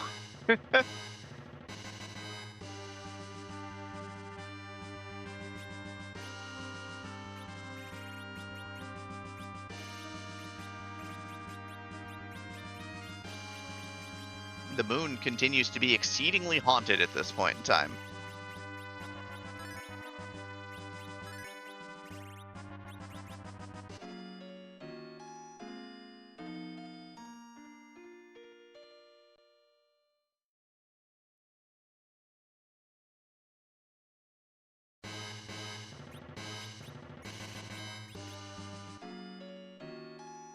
We see Tafro getting the healing up using 2 tents. Yeah, no camping gear, only has like a couple of cure threes. Leonhart is through the D-Lunars at this point in time, so both our runners are at Zeroma's levels, basically into the high 40s, low 50s. So feeling pretty good about that. Leonhart also, yeah, taking Rosa here and then just, jamming a bunch of experience onto her just to make sure he's got a white mage option for the Z fight. Tafro has decided that caution is for the cautious and has thrown it to the wind at this point.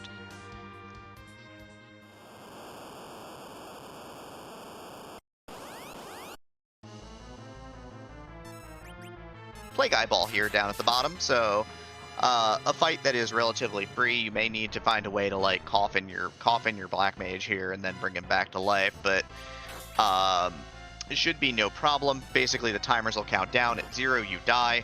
The thing is that if you kill a character and life them up, the count will be reapplied to everybody and push them back up to 10.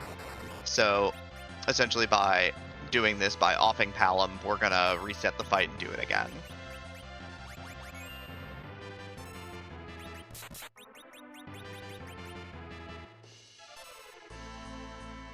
Neat little thing too is if you had the Star Veil and your character is very fast, faster than the Plague, little wall there, and all Plague will do is just keep casting that count.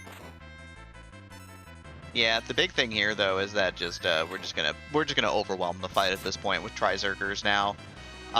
2 wines were cracked, one by Kane, one by Edge. I think he's down to like 7, which is more than enough.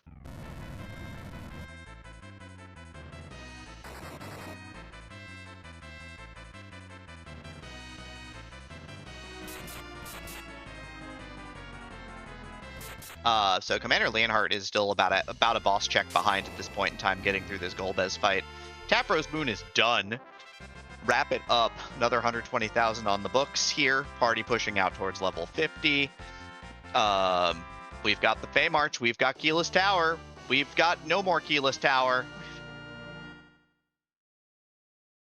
Right, Crystal Sword Altar. Neither of our runners have done Crystal Sword Altar because, everybody does the moon wrong.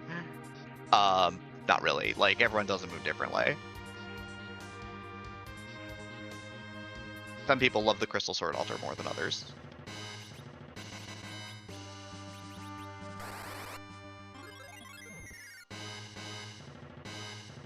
Yeah, some people do it first, some people do it last. It all doesn't matter. You got to clear the moon either way. Yep.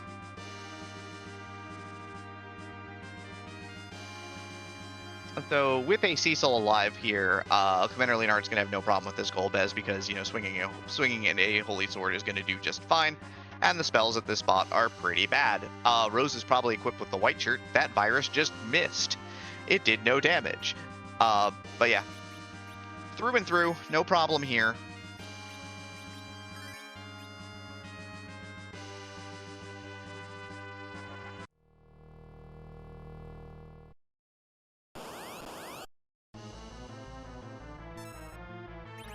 And the D missed here. Ooh.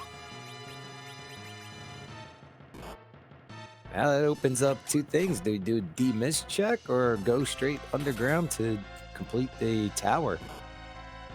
I mean, I guess we do have the rest of the game in front of us at this point in time. D-Mist opens up that check. We have the 2 bosses down in the march, and we have 2 checks in the tower now accessible to us. There's no doubt that you stop in Mist first because, hey, look at you're going to be flying by there pretty early on.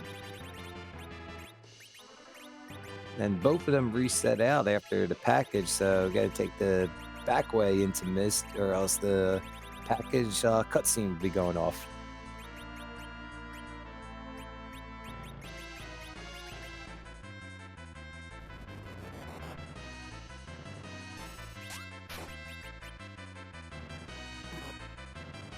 Yep, Tafro again. This is kind of the caution of the wind play. Just equips the Cecil. Cecil gets the Berserk status here from the Avenger, and he's just going to Avenger at this point in time.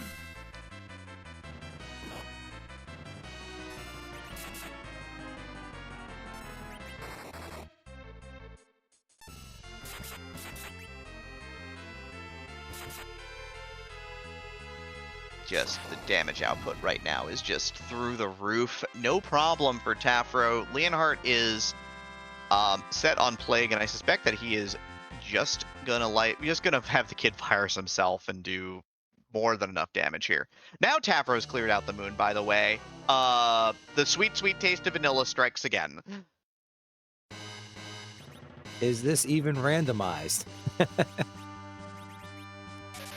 I mean, yeah, we just fought D-Mist here. It's a completely different boss. Of course it's randomized. I always just love it, like when you find the same boss in the regular spot or like the key item in the regular spot, and it's just like your mind just thinks that all the time. Like, really?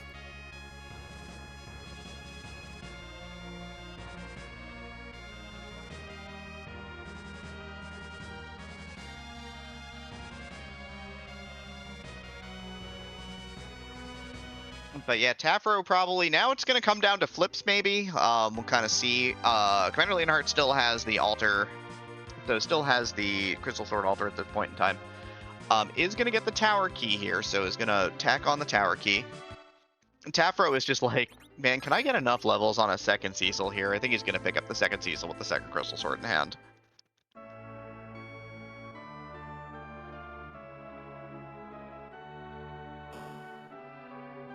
Top of tower is a pile of experience. The Feymarch bosses aren't bad if you can keep them alive.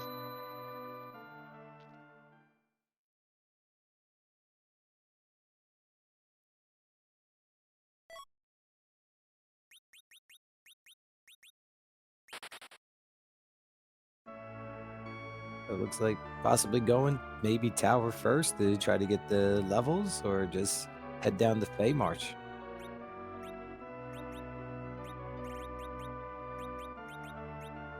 I mean, the big thing is nothing's gonna be hard.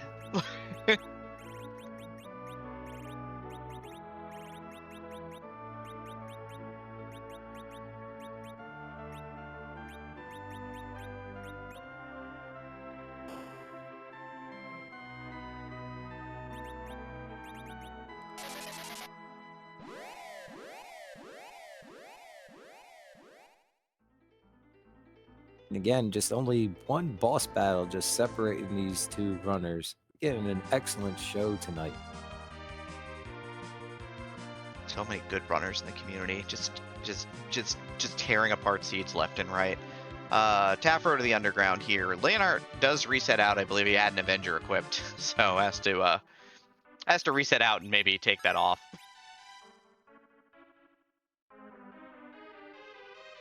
We did not get a D-miss check, so straight to the tower. The only way that really hurts, I think, is Earth Crystal would hurt. Half a Forge is so-so, but yeah, nearly, like, we still have 5 key items at this point in time, so it's pretty rough.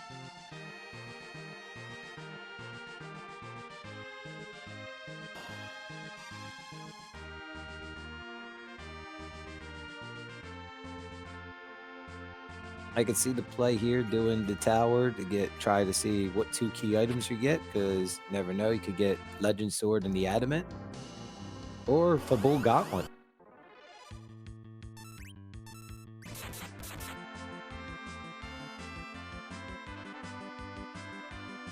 And we got a nice little water hag here in the tower key spot. Free boss to get a pile of experience onto your Cecil. Yes, please.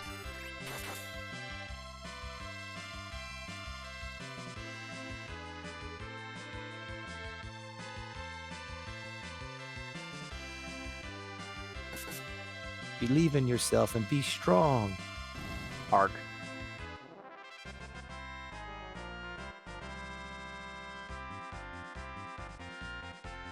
Yeah, Leonhart is just working through D-Mist, by the by.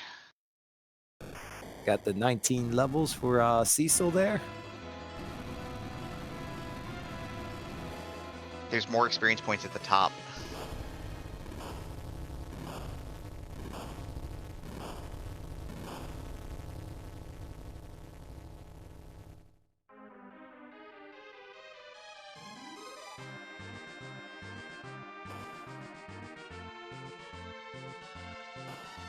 hour 30 into the seed. Gonna remember just to thank Beauty and Discovery, who is handling tracking tonight, and Scala Kitty, who is our restreamer. Thank you both as well.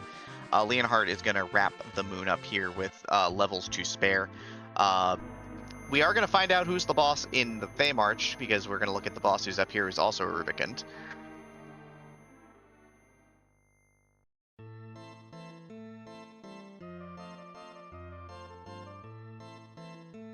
See Rubicant doing the little dance.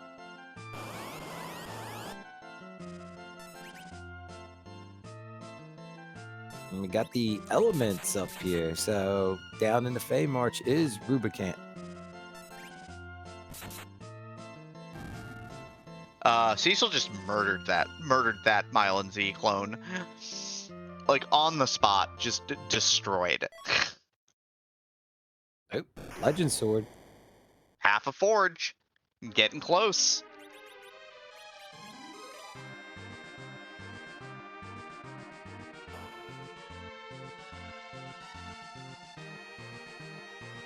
Leonhart still has to do Baron or Cave Bahamut, because not everyone does that first either. Two completely different routes through the moon though today, and now gonna go and wrap this up real quick.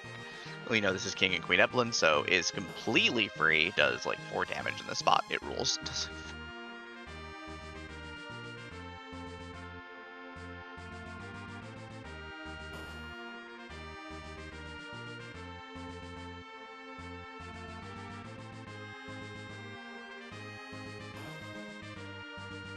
See Tafro walking out the tower to find out what exactly we're going to get as a reward for the tower key.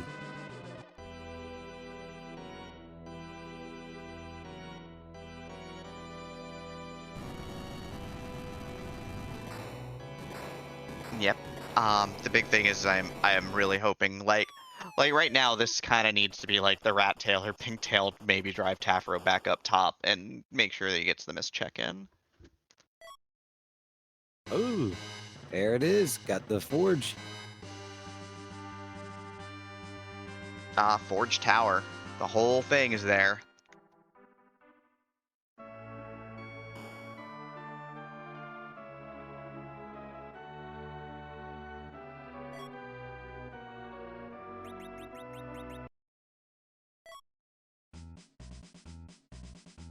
And with the pass, go get the forge done, and hopefully head downstairs to see about taking out Rubicante. And Kainazo. We're gonna fight Kainazo too.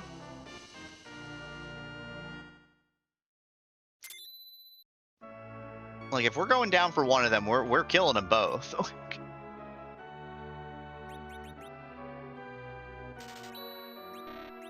Life Staff if you got a White Mage, Power Gi if you don't.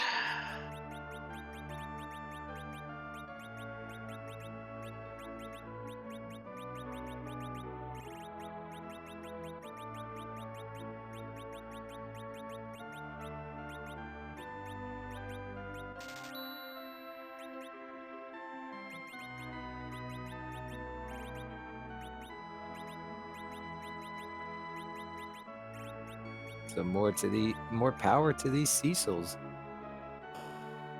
I mean, you know what they say, the best defense is making sure that your enemies are completely dead and gone under no circumstance, with no remorse at all.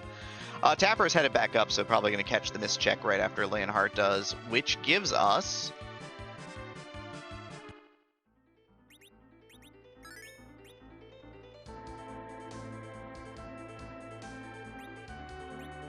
Nice Stardust Rod. Good for our Black Mage. But Blank City otherwise. Yeah, and this is a Tafro check of the Baron Castle Basement Throne instead, which is the last summon monster spot that sometimes, you know, gets a little overlooked because it's tough the first time you're in Baron most of the time, but could be better. Leonhart is sort of just trailing behind a little bit here, does have the tower to go through, which Tafro's already completed. So basically, Tafro has taken that 25-minute trip underground and no loot of Eblan Castle and taken it and just run just ran straight ahead with it and is hanging on to a lead here at this point in time, but anything can happen. And there's the gauntlet. There's go mode.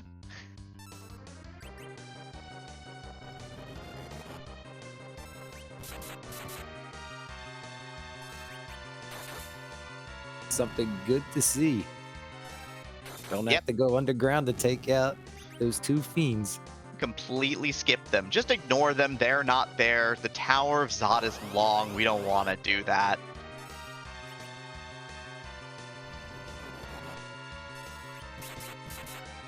These conjurers are from the Feymarch enemy pool, by the by. So if ever you turn on encounters down there or play this game vanilla, this is what you run into down there.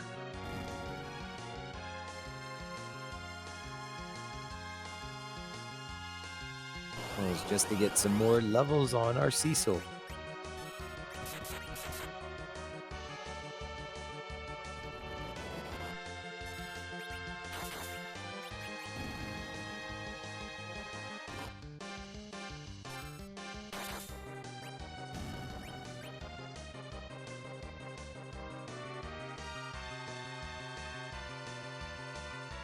See on Commander Leonhart's side, taking out all the elements. Yeah, he's getting the full ride here. Of course, the fourth enemy here is the Clapper. This is actually worth a decent amount of experience, and you can technically farm this fight in this spot by farming the Clapper fight, but why would you do that? I mean, you could.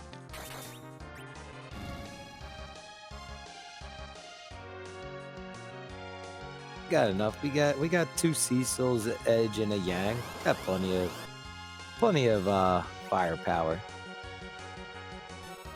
I mean, this Zeromus fight is going to be how quickly can we pulp Zeromus, because why would we dare actually fight him?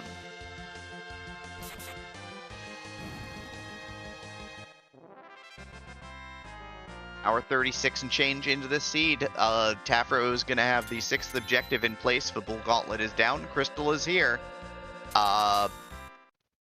Go mode achieved. Bit of a lead. It does depend on if Leonhart whether Leonhart goes to Baron Castle Basement Throne or not right away to have a shot at this right now. That's not the Earth Crystal. That's just a coffin. Not that it matters. Take your crystal and run, friend.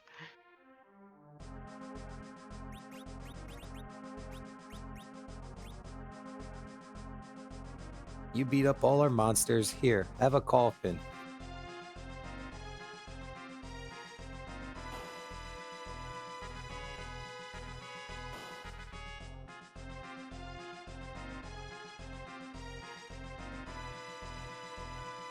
Well, it's about that time. I know Tafro doesn't need to grind. So we are going to probably head on over, drop the pass off in Troy in just a moment here. We're going to go fight Zeromus. The big man himself is sort of hiding under Troy Castle and or on the moon because he can't go anywhere else. But I guess it's time to ask a very important question. Eagles, do you know what the very important question is?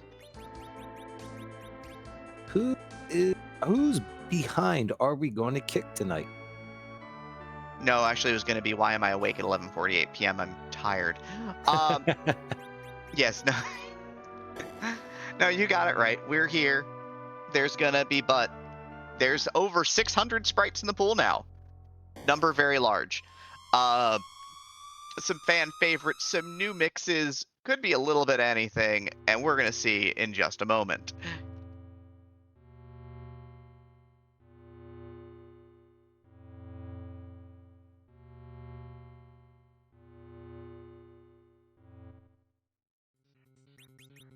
Leonhart, of course, is wrapping up Forge at the moment, and that's good. So is well on his way, but does not know that he's been behind of sorts ever since Eblan Castle. The risk of Eblan Castle is that good stuff falls out for the party later on in locations that you have to do, and then that check becomes pretty worthless if you don't really flex that power early.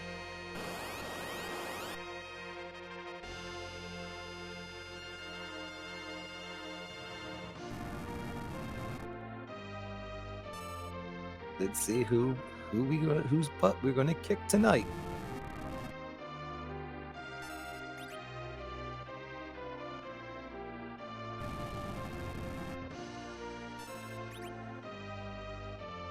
Not sure. It looks like he's rotating through the party, trying to make a decision on who he wants, because I think he wants his Cecils to come to bat first, so that he can zerk them instantly once the crystal is locked in.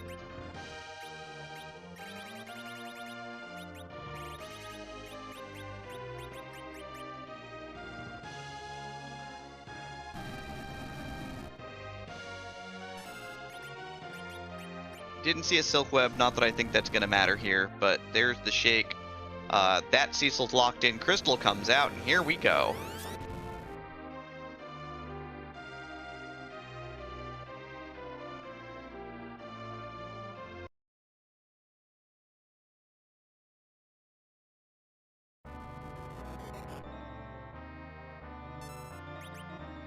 Oh god, she's got a chair.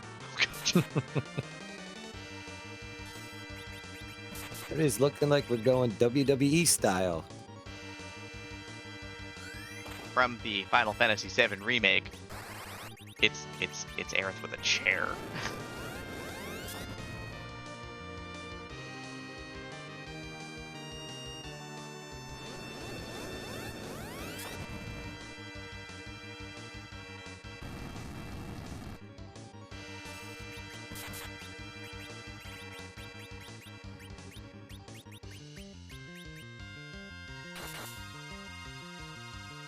Yang is going to top off the top Cecil, who took the counter nuke in the face there.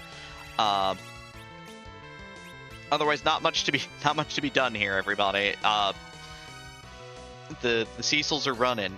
They're humming. They're dealing damage.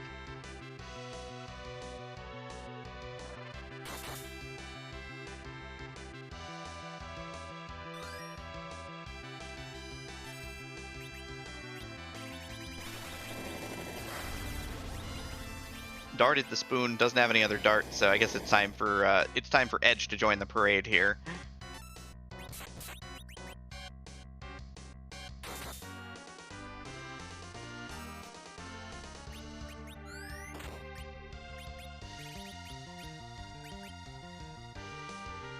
Let's see if we can make it through this fight.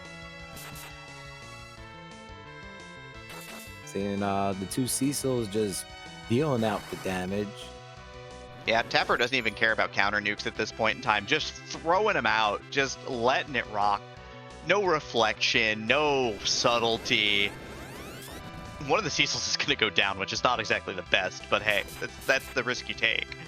The Cecil with the Crystal Sword is on top, and is probably why he got topped off, and is doing like 6,000 damage a swing, so it's fine.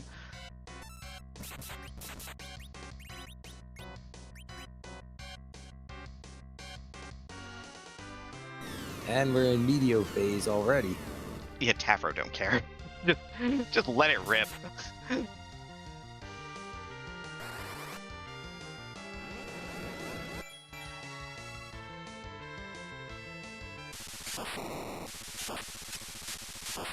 Direct nuke does the deed. Get your GGs out in chat, everybody, for VTafro, our winner tonight. Hour 42 and 40 seconds. GG. Gee, what a run. What a race.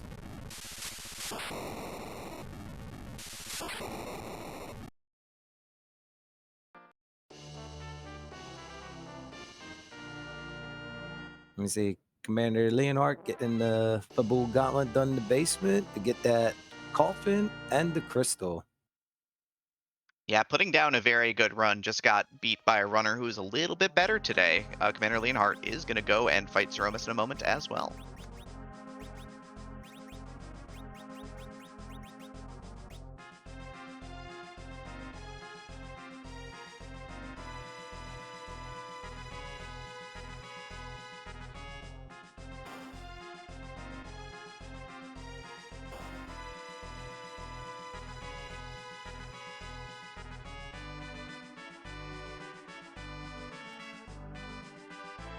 Hello. Hi! Congratulations on the win.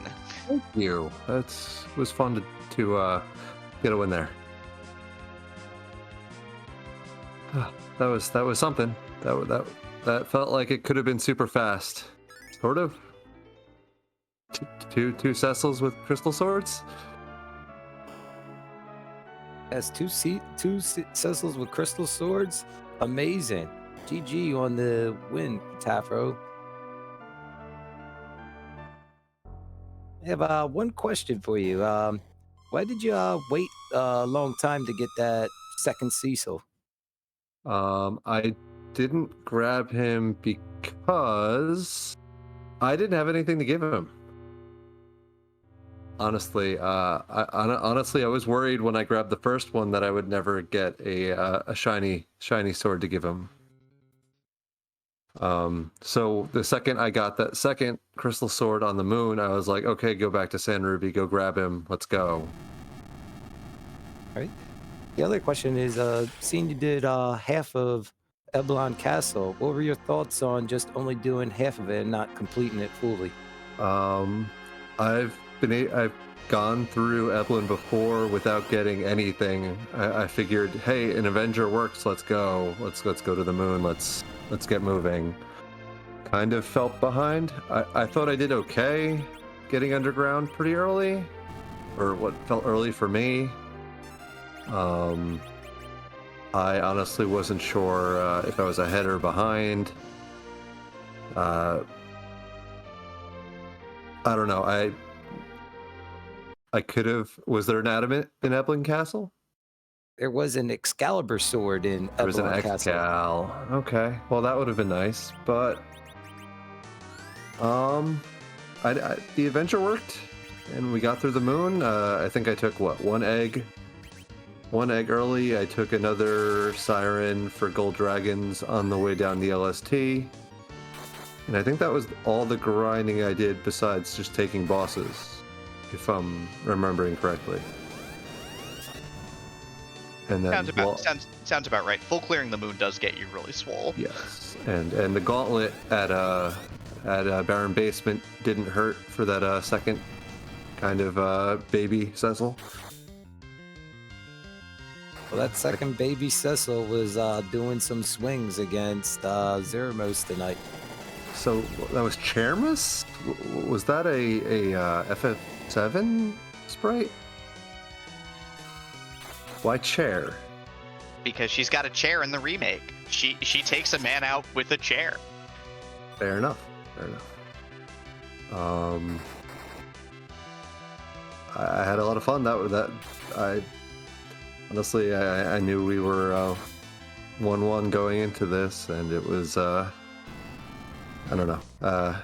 This is my first win in the league, so this was really fun. And thanks everybody for commentating, doing the work behind the scenes, and my team for having my back.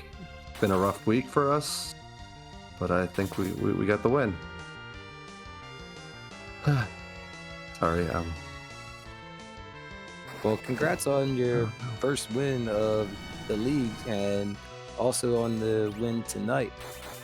Any other thoughts on this seed tonight? Did my opponent do the Baron Basement, or did he go Fey March to Rat Tail to Zot? No, just did Baron Basement. Okay. Checked it with the checked it alongside the mischeck. Okay. What was missed? I think I forgot to check it. You did forget to check it. You completely skipped it. We thought you were going back up to check it when you were going to the Baron Castle Basement Throne. It was just a Stardust Rod. I was gonna do it next. Had Baron Basement not hit for a KI and not hit on the boss check, and then actually I was gonna skip Fey March even further and do the package check. I don't know. I felt like if that wasn't it, I was going to be way behind, but I guess I wasn't. No, you ran real well. Like, you looked great. I'm kind of shocked that this is your first win the way that you've been playing, the way that you played this seed especially. I mean, there was a couple potion party seeds got out of control where I just wiped way too many times early and didn't get power. That was a couple of them. And my opponents have been incredible, and everybody in this group does a great job running these seeds. this is only like my first year playing this game, so I understand where there's some things I learn something every time I watch someone play this game, and I continue to learn. So I get it, and thanks for the kind words. And GG to my opponent, and thanks for the interview. You for putting on a good show. Emmy, you have any questions for VTafro? I don't usually do interviews. But yeah, on the flip, Commander Leonhart is wrapped up as well. GG's have been popping in chat as well. Hour 49 and 8 seconds. A very good time, certainly. Would have gotten there against a lot of opponents, but not tonight, unfortunately.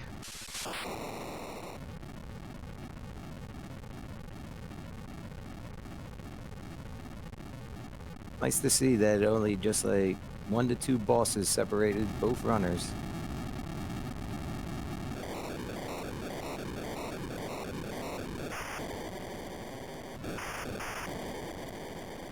Yeah, it was just tough. Leonhart was just one check behind the entire way, basically. Just straight from the second underground push onto the moon all the way. Just one check off the pace, but more than enough.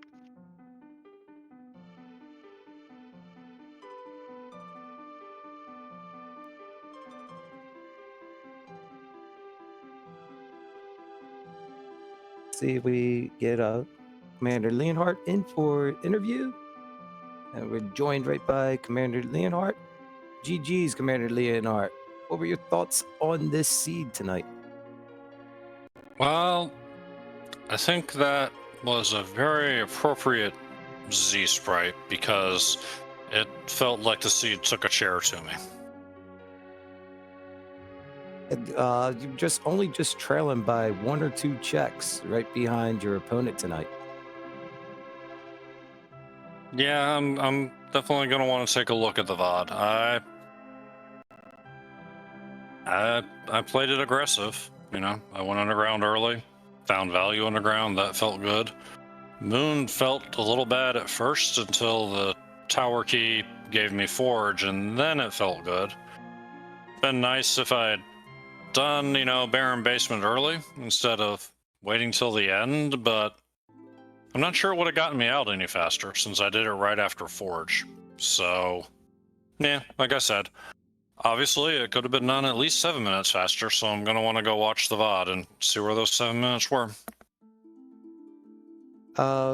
Question on seeing that when you went to the moon, you ended up taking Rosa. What were your thoughts there? That I already planned on slingshotting Cecil off of at least 1 pair of gold dragons, and probably do a second pair, and that between that and the moon grind, I would get Rosa beyond anything Porum could accomplish. Porum's got survivability issues against Zeromus, and so I figured I was going to have enough XP for Rosa to get to the point where she could get the job done. Didn't expect to do quite that much, but still felt I'd get her where she needed to be, and that she'd be better off for Z at the end. And then seeing Cecil in the bed for the Sand Ruby, when you got Cecil right at Baron Castle, what were your thoughts there? Thought it was... I rolled my eyes long enough to remember that no dupes was on, and then decided it was the best Baron Castle ever, since I already had a Crystal Sword and an X-Cal. So we're going to go off to Ordeals and have 2 Paladins go burr.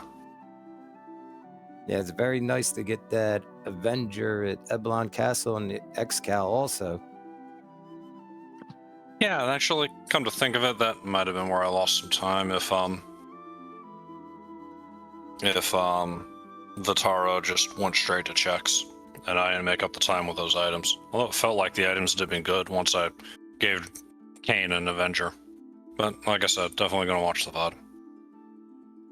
Vitara only just cleared the right side of Eblan Castle, getting the Avenger and just exiting out as you completed the whole Eblan Castle. Yeah, that's about perfect then. Avenger was the best thing out of there. GG's on your race tonight. little bit on the loss, but a great job with running and great job putting on a show tonight. All right. Thank you. Thanks, Scala, for rolling it up, handling the restreams. Demi and Eagles, definitely looking forward to the commentary. Beauty and Discovery. Thanks for getting everything lit up. Congratulations, Vitaro. Congratulations, Brew Dude Attitude. Hopefully, we will meet again somewhere in the final 2 weeks of the playoffs.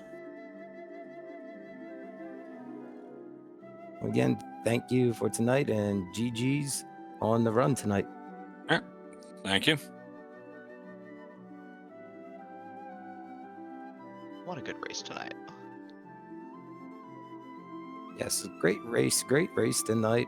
Both runners put it on a show, especially for this late night race going on.